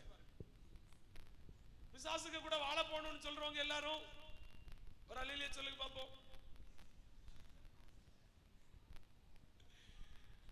மனசார யாருக்குமே என்ன இல்லை, அப்படி நான் ஜெயிச்சு தான் ஆகணும். அதுல எந்த எக்ஸ்கியூஸுமே கிடையாது. போராடித்தான் ஆகணும், ஜெயம் பெற்றுத்தான் ஆகணும். ஏன்னா ஜெயிக்காதவனுக்கு இதை சுதந்திரிக்கவும் முடியாது. அப்படின்னா உங்களுக்கு இப்ப என்ன செய்யுங்கன்னு சொன்னா, திருப்பி ஒரு அடி கொடுக்கிறதுக்கு உங்களுக்கு கெபாசிட்டி இல்லைனாலும் ஒரு அடி வாங்க கூடாத அளவுக்காகவும் எதிர்த்து என்ன செய்யுங்கள், போராடி கொண்டே வாழுங்கள். நான் சொன்னது புரிஞ்சுதா? ஆவிக்குரிய அர்த்தத்துல சொல்றேன். திரும்ப ஒரு போடக்கூடிய கெபாசிட்டி எனக்கு இல்லாட்டியும் ஒன்று செய்துதான் ஆகணும். போராடித்தான் ஆகணும். பகலில் பறக்கிற அம்போடு கூட போராடணும், மத்தியானத்தில் பாழாக்கிற சங்காரத்தோடு போராடணும், இரவில் உண்டாகிற பயங்கரத்தோடு போராடணும், இருளில் நடமாடுகிற கொள்ளை நோயோடு போராடணும், ஆமேன், துரைத்தனத்தோடு போராடணும், அதிகாரத்தோடு போராடணும், கர்த்தத்துவத்தோடு போராடணும், இப்பிரபஞ்சத்தின் அந்தகார லோகாதிபதிகளோடு போராடணும், வானமண்டலத்தின் பொல்லாத ஆவிகளின் சேனைகளோடும் போராடித்தான் ஆகணும். ஜெயிச்சுத்தான் ஆகணும். ஏன்னா ஜெயிக்கல அப்படின்னு வச்சுக்கிடுங்க, ஜெய வாழ்க்கை பெறலன்னா சுதந்திரிக்க வேண்டியதை சுதந்திரிக்கவே. ஆனா நமக்கான டிராபி அங்க இருக்கும். எல்லாருக்குமே வச்சிருக்கிறார். எல்லாருக்கும் இந்த வெற்றியை வைத்திருக்கிறார், இந்த ஜெயத்தை வைத்திருக்கிறார். நம்ம ஓட வேண்டியது நான் பெற்றுக்கொள்ளுவேன், நான் அடைவேன், அதை நான் பிடிப்பேன், அதை நான் பெற்றுக்கொண்டு தான் ஆவேன் என்கிற நல்ல சவால்கள் நமக்குள்ள உருவாக்கப்படணும். இந்த வார்த்தை நம்மளை தட்டி எழுப்பணும். ஏய், நீ சோர்ந்து போகக்கூடியவன் அல்ல, நீ ஜெயிக்க கூடியவன், அல்லது நீ ஜெயம் பெற்றவன், நீ சுதந்திரவாளி, நீ இழந்ததை நீ சுதந்திரிக்க உன்னை அழைத்திருக்கிறார் கர்த்தர். அதனால யாதொன்றினாலும் உன்னை தீட்டுப்படுத்திராத, ஐக்கியத்தை நீ விட்டுறாத, அவன் விசேஷித்த ஆவியை நீ இழந்துராத, உன் முழங்கால நீ மறந்துராத. ஆமென். நீ கர்த்தருக்குள்ள விசுவாசத்துல நீ ஜெயிக்க வேண்டிய விசுவாசத்தை நீ விட்டு போகாத. விசுவாச ஜீவியத்துல நீ சரியாய் உறுதியாய் இருந்து எப்படியாக நீ ஜெயம் பெற்றவனாய் மாறு. ஏனென்றால் ஜெயிக்காவிட்டால் மரணம் என்னை தோற்கடித்து விடும், மரணம் என்னை ஆண்டு விடும். அதற்காக அல்ல இயேசு இந்த உலகத்தில் வந்தது. அவர் நம்மகிட்ட கேட்ட, மரணமே உன் கூரங்கே, பாதாளமே உன் ஜெயம் எங்கே? அல்லேலூயா. நம்முடைய கர்த்தராகிய இயேசு கிறிஸ்து மூலமாய் நமக்கு ஜெயம் கொடுக்கிற தெய்வத்துக்கு ஸ்தோத்திரம். ஏன் அந்த வார்த்தையை சொன்னாங்க தெரியுமா? சொன்னதுக்கு காரணம், மனுஷன் செய்த பாவத்தால் அவன் மேல் விழுந்த தண்டனை ஆகிய பாவ தண்டனையை மனுஷன் ஜெயிக்கிறான். ஒரு கட்டத்துல மனுஷன் பரிகரிக்க வேண்டிய, நானும் நீங்களும் பரிகரிக்க வேண்டிய கடைசி எதிராளி யார் தெரியுமா? மரணம். பரிகரிக்கப்பட வேண்டிய கடைசி சத்துருவே என்னது? மரணம். என்ன சொல்லி பரிகரிக்கணும் தெரியுமா? என்னை நித்திய காலமாய் நீடூடி காலமாய் வாழ வைத்த என்னை ஒரு அற்ப ஆயுசுள்ளவனாய் மாற்றுவதற்காக என்னை இச்சிக்க வச்சு, இந்த பழத்தை பறிச்சு சாப்பிட வச்சு என்ன சாகடிக்க என்ன திட்டமிட்ட ஒன்னை, இந்த மரணம் என்கிற ஒரு வாக்கை கிறிஸ்துவின் ஜீவனினாலே நான் ஜெயிக்கிற கடைசி சத்துருக்கு பேரே மரணம். பரிகரிக்கப்பட வேண்டிய கடைசி சத்துரு மரணம். இந்த மரணத்தை ஜெயிப்பதுதான், இந்த முதலாவது மரணத்தை ஜெயித்து கிறிஸ்துவோடு கூட உயிர்த்து 1000 வருட அரசாட்சியில போகிறவர்கள் இரண்டாம் மரணத்துக்குள்ள போக மாட்டாங்க. அவர்கள் நித்திய தண்டனைக்கு போக மாட்டாங்க, அவங்க நித்திய நரகத்துக்கு போக மாட்டாங்க, அக்கினி கடல்ல போக மாட்டாங்க. அப்படினா இன்னைக்கு தேவ சபையே, தேவ ஜனமே, ஒரு ஜெயம் பெற்ற ஜீவியம், ஒரு ஜெயம் பெற்ற வாழ்க்கை, ஒரு ஜெயிக்கிற அனுபவம் ஒவ்வொரு மனுஷர்களுக்கும் தேவை. ஜெயிக்கணும். அல்லேலூயா. என்ன செய்றோம்னு நமக்கு தெரியாது. ஜெயிக்காம வெற்றி கொள்ள முடியாது. நினைச்சு பாருங்க, 1000 வருஷம் ஃபர்ஸ்ட்ல எங்க கிடக்கணும்? பாதாளத்துல கிடக்கணும். எத்தனை வருஷம்? இங்க எத்தனை வருஷம் வாழுகிறோம்? இப்ப எத்தனை வருஷம் வாழுகிறோம்? சும்மா 100ன்னு சொல்லுங்க, அப்படி எங்களை ஆயுச கூட்டி தருவார் கர்த்தர். ஆமா, நான் இந்த விசுவாசத்தை பற்றி படிக்கும் போது இப்படிதான் சொல்லுவேன். மோசைக்குள்ள பயங்கர விசுவாசம் இருந்தது. அவர்கிட்ட ஆண்டவரே சொன்னார் 70 அல்ல பலத்தின் மிகுதியினால். அவர் என்ன நினைச்சிருப்பார் தெரியுமா? நான் ஒரு 120 வருஷம் தாண்டி தான் மரிப்பேன். விசுவாசத்தினால் மோசேன்னு படிக்கிறோம் இல்லையா? விசுவாசத்தினால் மோசே, விசுவாசத்தால் தானியேல், விசுவாசத்தால் ஆபேல், விசுவாசத்தால் ஏனோக்கு, விசுவாசத்தால் ஆபிரகாம், விசுவாசத்தால் ஈசாக்கு. படிக்கிறோம் இல்லையா? அந்த கூட்டத்தில் வருதா இல்லையா? விசுவாசத்தால் மோசே தான் பெரியவனான போது பத்தியலா விசுவாசத்தால். அப்ப மோசைக்குள்ள என்ன இருந்தது? அப்ப மோசே விசுவாசித்தார். ஆண்டவரே, நீர் 80 வருஷத்துல நான் சாவேன்னு சொன்னாலும் நான் நம்புறேன், நான் ஒரு 120 வருஷம் வரைக்கும் வாழ்வேன். எத்தனை வருஷம் வேண்டும் எக்ஸ்ட்ரா? 40 வருஷம். எத்தனை பேர் விசுவாசிக்க போறீங்க? நான் ஒரு 150 வருஷம் எல்லாம் வாழ்வேன்னு சொல்றவங்க ஒரு அல்லேலூயா சொல்லுங்களேன். அட, உங்களை வச்சு நாங்க எப்படி விசுவாசின்னு சொல்றதுன்னு? கண்ணை மூடிட்டு விசுவாசிங்க, நான் ஒரு 150 வருஷம் வாழ்வேன்னு சொல்றவங்க, அது உள்ள விசுவாசம் போச்சு. நேரமே ஒரு கைங்களும் உயர்ந்தது. இவ்வளவு பெரிய விசுவாசம். விசுவாசம் இல்லையோ? இருக்கா? செயல்ல காட்டுனாதான் விசுவாசம். கிரியை இல்லாத விசுவாசம். கையை உயர்த்துறது கிரியை, உள்ளுக்குள்ள இருக்கிறது விசுவாசம். கிரியில காட்டணும். சரி, வேண்டாம், ஒரு வாட்டி கூட கேட்கிறேன், ஒரு 150 வருஷம் நான் வாழ்வேன்னு சொல்றவங்க ஒரு அல்லேலூயா சொல்லுங்க பாப்போம். அல்லேலூயா. நான் சிரிக்க வந்ததல்ல, விசுவாசத்தை சொல்லித் தருகிறேன். எந்த காரியத்துக்கும் அடிப்படை சத்தியம் விசுவாசமே. அப்ப 80 வருஷம் வாழ்வான்னு வெளிப்பாடு பெற்றவன் 120 வாழ்ந்தானே வாழலையா? அதுவும் எப்படி வாழ்ந்தார்? கண் மங்கலாக. பாத்தீங்களா? கண் மங்கலாகல, பலன். அப்படி விசுவாசிக்கணும். என் கண்ணு மங்காது, என் பலன் என்ன செய்யாது? எல்லாமே விசுவாசம் தான் பிள்ளைகளே. அதாவது இந்த 39 புத்தகத்துக்கு பின்னாடி கிடக்கிறதெல்லாம் கிரியினால் நீதிமான்களாக்கப்படுகிறவங்க. இந்த 29 புத்தகத்துக்கு நம்ம எல்லாம் விசுவாசத்தால் நீதிமான்களாக்கப்படுகிறவங்க. அதனால நான் உங்களுக்கு சொல்லித் தரேன், எந்த காரியத்துக்கு விசுவாசம் தான் தேவை. விசுவாசத்தால் வாழ்ந்துதான் ஆவான். அதனால எந்த காரியத்தையும் விசுவாசத்துக்குள்ள கொண்டு வாங்க. அல்லேலூயா. கர்த்தருக்கு ஸ்தோத்திரம். அப்போ நேரம் போய்விட்டது. உங்க டைம் 12:45 இல்லையா? நான் முடிக்கணும். ஆமென். அப்ப பாருங்க கர்த்தருடைய பிள்ளைகளே, அப்ப இன்றைக்கு நம்ம தியானித்துக் கொண்டிருப்பது என்ன என்று சொன்னால், ஏன் ஒரு ஜெயமுள்ள வாழ்க்கை எதற்கு தேவை என்று சொன்னால், ஜெயிக்காத ஒருவனால் சுதந்திரத்தை சுதந்திரிக்கவே நம்ம சுதந்திரிக்க வேண்டிய இரண்டாவது முக்கியமான ஒரு சுதந்திரமாக என்ன தெரியுமா? முதலாம் உயிர்த்தெழுதல். முதல் வரிசையில நிக்கணும். எந்த வரிசையில நிக்கணும்? அந்த முதலாம் மரணம் என்னை சேதப்படுத்தவே, முதலாம் மரணம் அப்படி என்று சொல்லுகிறதாக்கும் 1000 வருஷம் பாதாளத்துக்குள்ள போகிறது.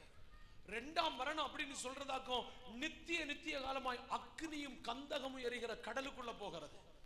அப்ப 1000 வருஷம் அந்த முதலாம் மரணம் அப்படின்னு சொல்றது என்னன்னு சொன்னா, அக்னி ஜுவாலையின் வேதனை. அதாவது லாசரு ஐஸ்வர்யவானுடைய அந்த சரித்திரத்தில் படிக்கும் போது அந்த ஐஸ்வர்யவான் சொல்றான், பாதாளத்தில் கடந்து கொண்டு சொல்றான், ஐயோ, இந்த அக்னி ஜுவாலையினால் நான் என்ன செய்கிறேன்? வேதனைப்படுகிறேன். அப்ப நான் சொல்றேன், இந்த உலகம் அல்ல வேதனை. இன்னைக்கு நம்ம படுறது வேதனை அல்ல. டைரக்டா பிசாசுக்கு கூட வாழும் போது எப்படின்னு நினைச்சு பாருங்க. அதாக்கும் ஒரிஜினலி வேதனை. இன்றைக்கு என்னுடைய சரீரத்தில் வருகின்ற பாடுகளை என்னால தாங்க முடியல. ஐயோ, நான் உயிரோடு இருக்கிறத பார்க்கல, சத்து போறது நல்லதுன்னு நம்ம ஏன் விரும்புறோம்னா, அவ்வளவுக்கு எதையோ ஒரு கொடுமையை நம்ம சந்திக்கின்றோம். ஆனால் இந்த கொடுமை அல்ல. ஒரு நிமிஷம் நம்ம தப்பி தவறி எக்கால சத்தம் கேட்கிற அந்த தருணம் நம்மளை விட்டு அந்த வாய்ப்பு தாண்டி போச்சுன்னு வச்சுக்கிடுங்க. அந்த சூழ்நிலை நம்மை விட்டு தருணம் தப்பி போச்சுன்னு வச்சுக்கிடுங்க. இந்த தருணம் தவறினால் 1000 வருஷம் சாத்தானும் நம்மும் சேர்ந்து வாழ வேண்டியது இருக்கு. இந்த உலகத்தை இப்ப மோசப்படுத்துகிறவன் அன்னைக்கு நமக்கு இன்னைக்கு தரப்பட்ட அற்பாயுசு காலம். ஒரு 50-60 வருஷம் நம்ம வாழும் போது இந்த வேதனையை தாங்க முடியலன்னா எத்தனை வருஷம் அவனுக்கு கூட வாழணும்? ஒரு சொட்டு தண்ணி அங்க கிடையாது. ஆமென். அங்க உறங்க முடியாது. அங்க இளைப்பு நமக்கு கிடையாது. இளைப்பாறுதல் நமக்கு கிடையாது. அவன் 24 மணி நேரம் நம்மளை வேதனைப்படுத்த. ஏன்னா அவர்கள் பூச்சி சாகாது, அவர்கள் புழு அவியாது. எப்பவுமே அது நம்மளை உபத்திரவப்படுத்தி கொண்டே இருக்கும், வேதனைப்படுத்தி கொண்டே இருக்கும். அது போதாதுன்னு சொல்லிட்டாங்க. 1000 வருட அரசாட்சி தாண்டின உடனே அந்த வாசலை திறக்கும் போது அந்த அசுத்த ஆவி எல்லாம் நம்மையும் கூட்டிட்டு மீண்டும் வருவான். வெளியில வந்து பரிசுத்த பாளையத்தை வளையும் போது மீண்டும் ஆமென், அதுக்கு பேராகும் கோகமாக யுத்தம், மீண்டும் நம்மோடு கூட ஃபைட் பண்ண வரும்போது 1000 வருட அரசாட்சியிலிருந்து கர்த்தர் தம்முடைய வார்த்தையின் பட்டயத்தினால் மீண்டும் அவனை அழித்து எங்க போடுவார்? அக்கினியும்.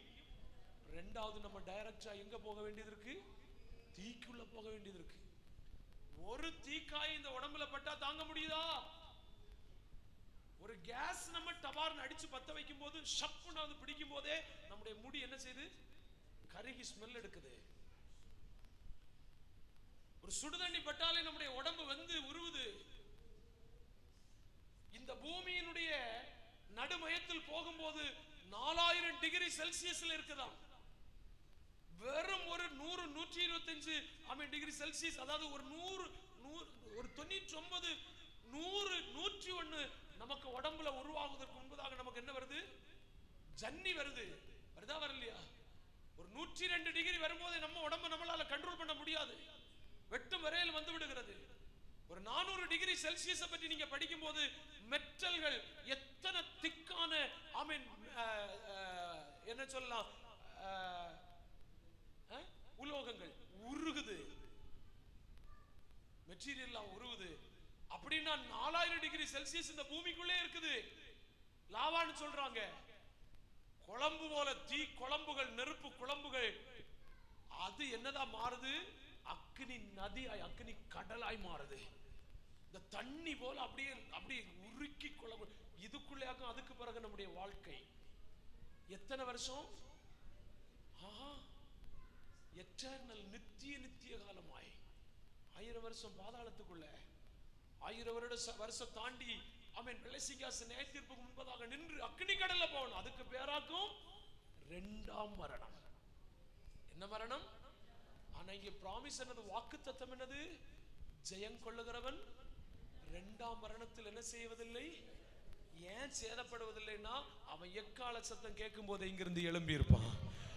ஆமென். அது யாருக்கு அந்த பாக்கியம் கிடைக்கும்னா அவர்களை பற்றி தான் கர்த்தர் பேசிக் கொண்டிருக்கிறார். இந்த உலகத்தில் எந்த சூழ்நிலையை, எந்த காரியத்தை, எந்த தருணத்தையும் கிறிஸ்து இயேசுவின் மூலமாக யார் ஜெயிக்கிறார்களோ, ஜெயம் பெற்றவர்களை இந்த உலகத்தில் வாழுகிறார்களோ, ஜெயிக்கிறவன் பறந்து கர்த்தரோடு கூட நித்திய காலமாய் வாழுவான். இன்றைக்கு அதற்காகத்தான் இந்த 2025 கர்த்தர் என்னை உங்களை நேசித்து அழைத்துக் கொண்டே இருக்கிறார். ஜெயம் பெற்றவனுக்காக, ஜெயம் பெறுகிறவனுக்காக, ஜெயம் பெற்றவனுக்காக ஒரு நிமிஷம் நல்ல ஆவியில நிரம்பி நம்ம ஜெபிக்க போகிறோம். ஆமென். அப்படியே நம்முடைய முழங்கால்களை முடக்குவோம். ஒருவேளை நேரம் அனுமதித்தால் மன்னித்துக் கொள்ளுங்கள். ஒரு நிமிஷம் முடிஞ்சா முழங்கால நின்று, ஆண்டவரே நான் ஜெயிக்கணும்பா, கர்த்தரிடத்துல கேளுங்க. ஆண்டவரே நான் ஜெயிக்கணும். ஏன்னா ஜெயம் கொள்ளாம என்னால சுதந்திரத்தை சுதந்திரிக்க முடியாது. இன்னைக்கு இந்த 2025 அத்தனை பேரையும் கர்த்தர் சுதந்திரவாளிகளாய் அழைக்கிறார். கர்த்தர் சுதந்திரத்தை சுதந்திரிக்க அழைக்கிறார். நாங்க சொன்னது மட்டுமல்ல, வேத புத்தகத்தில் அநேக சுதந்திரங்கள் இருக்கிறது, அநேக சுதந்திரங்கள் இருக்கிறது. இன்னைக்கு போராடணும். ஆண்டவரே என் சுதந்திரத்தை நான் விட்டு கொடுக்க மாட்டேன்ப்பா, என் சுதந்திரத்தை நான் இழக்க தயார் இல்லை, என் சுதந்திரத்தை நான் இழக்க மாட்டேன். எப்படியாக நான் ஜெயிக்கணும், எப்படியாக நான் ஜெயம் பெற்றவன் என்கிற பெயர்ல வரணும், நான் ஜெயிக்கிற பட்டியல்ல வரணும். ஜெயிக்கிற பட்டியல்ல இந்த 25 தானே எனக்கு ஜெயிக்கிற ஒரு பட்டியல் தேவை. நான் ஜெயம் பெற்றவன் என்று என்னை நானே கண்டுகொள்ளணும். உதவி செய்வார், உதவி செய்வார். கர்த்தருடைய ஆவியானவர் பரிசுத்தவான்களுக்கு உதவினார்னா, தானியேலுக்கு உதவினார்னா, ஆமென், பரிசுத்தவான்களுக்கு உதவினார்னா அவங்க ஜெயிச்சிருக்காங்கன்னா, ஆட்டுக்குட்டியானவருடைய இரத்தத்தினால, வசனத்தினால ஜெயிச்சிருக்காங்கன்னா நிச்சயம் இயேசுவின் இரத்தத்தால் மீட்கப்பட்ட தேவ பிள்ளையே, என்னால முடியும், உங்களால முடியும். நம்ம இந்த வருஷத்தில் தானே ஜெயித்தவர்கள், உலகத்தை ஜெயித்தவர்கள், பாடுகளை ஜெயித்தவர்கள், பாவத்தை ஜெயித்தவர்கள், உலக காரியங்களை ஜெயித்தவர்கள். விட்டுக்கொடுங்க, விட்டுக்கொடுங்க. கர்த்தர் உங்களுக்கு விசேஷித்த ஒரு பலனை தருகிறார், ஒரு விசேஷித்த வல்லமை தருகிறார். உங்க வாயை திறந்து இன்னைக்கு சொல்லணும், நான் ஜெயித்தவன், நான் ஜெயித்தவன், நான் சுதந்திரவாளி. என்னை விட்டு இழந்து போனது நான் சுதந்திரிக்க அழைக்கப்பட்டவன். ஏன் என்னை விட்டு இழந்து போன நித்தியத்தை நான் மறுபடியும் சுதந்திரிக்க அழைக்கப்பட்டவன். ஒரு பாக்கா திர பாக்கா தில பாக்கா திர அறியாம் திர அந்த ரகதனோ இழந்து போன நித்தியத்தை, இழந்து போன மகிமையை, இழந்து போன ஜீவனை, இழந்து போன சாயலை, இழந்து போன ரூபத்தை திரும்ப பெற்றுக்கொள்ள நான் ஒரு சுதந்திரவாளி. எனக்காக அந்த சுதந்திரம் பரலோகத்தில் காத்திருக்கிறது. நான் எப்படியாக ஓடுவேன், நான் ஓடித்தான் ஆகணும். நான் எப்படி ஓடுவேன், நான் தளர மாட்டேன், நான் சோர மாட்டேன். என்னை பலப்படுத்தும் ஐயா. ஆமென். பரிசுத்த ஆவியின் உதவியை தேடுங்க, பரிசுத்த ஆவியின் உதவியை நாடுங்க, பரிசுத்த ஆவியானுடைய ஒத்தாசையை தேடுங்க. பரிசுத்த ஆவியின் உதவியோடு, பரிசுத்த ஆவியின் ஒத்தாசையோடு எப்படி ஆகலாம். ஜெயம் ஜெயம் ஜெயம் ஜெயம் ஜெயம் ஜெயம் ஜெயம். ஒரு ஜெயமுள்ள வாழ்க்கை, ஒரு ஜெய ஜீவியம், ஒரு ஜெய வாழ்க்கை, ஒரு ஜெயம் பெறுதல், எல்லாத்திலுமே ஜெயிக்குதல், எல்லா காரியத்திலும் ஜெயம் பெறுதல். சுடகனா அரியாத்துராதுலகடரக சந்தரோ அகரபலக திரபரக சந்தரகதனோ அந்தரகதல சந்தரகதனோ. ஹல்லேலூயா ஹல்லேலூயா ஹல்லேலூயா ஹல்லேலூயா. ஜெயம் ஜெயம் ஜெயம் ஜெயம் ஜெயம் ஜெயம் ஜெயம் ஜெயம் ஜெயம் ஜெயம் ஜெயம் ஜெயம் ஜெயம் ஜெயம். ஹல்லேலூயா ஹல்லேலூயா ஹல்லேலூயா ஹல்லேலூயா ஹல்லேலூயா. ரபராதனா சந்தராதனா அத்துரபலக சகரபலக திரகடரகதனா அந்த ரகதனோ. கேளுங்க கேளுங்க கேளுங்க. ஒரு நிமிஷம் கூட, ஒரு நிமிஷம் கூட, ஒரு நிமிஷம் கூட பரிசுத்த ஆவிக்கு விட்டு கொடுத்து, பரிசுத்த ஆவியான விட்டு கொடுத்து ஏசப்பா அலறுங்க, ஒப்பாரி வைங்க. ஏசப்பா என் சுதந்திரத்தை நான் சுதந்திரிக்கணும், என் சுதந்திரத்தை நான் இழந்த சுதந்திரத்தை மறுபடியும் பெற்றுக்கொள்ளணும், இழந்த சுதந்திரத்தை அடையணும், இழந்து போன சுதந்திரத்தை நான் திருப்பணும். நான் அந்த சுதந்திரவாளி, நான் உங்க பிள்ளை, நான் அந்த சுதந்திரவாளி, நான் அதை சுதந்திரிக்கணும். ஜீவ விருட்சத்தை விட்டு கொடுக்க மாட்டேன். ஆமென். ஜெயம் கொள்ளு, நான் அதை சுதந்திரிப்பேன். ஆமென். இரண்டாம் மரணத்துக்கு நான் போக மாட்டேன். எனக்கு முதலாம் உயிர்த்தெழுதல் முதல் வரிசையில நான் வருவேன். ஒரபா நகதா லகதா. எப்படியாவது எப்படியாவது அந்த பரம பாக்கியத்தை, பரம பாக்கியத்தை.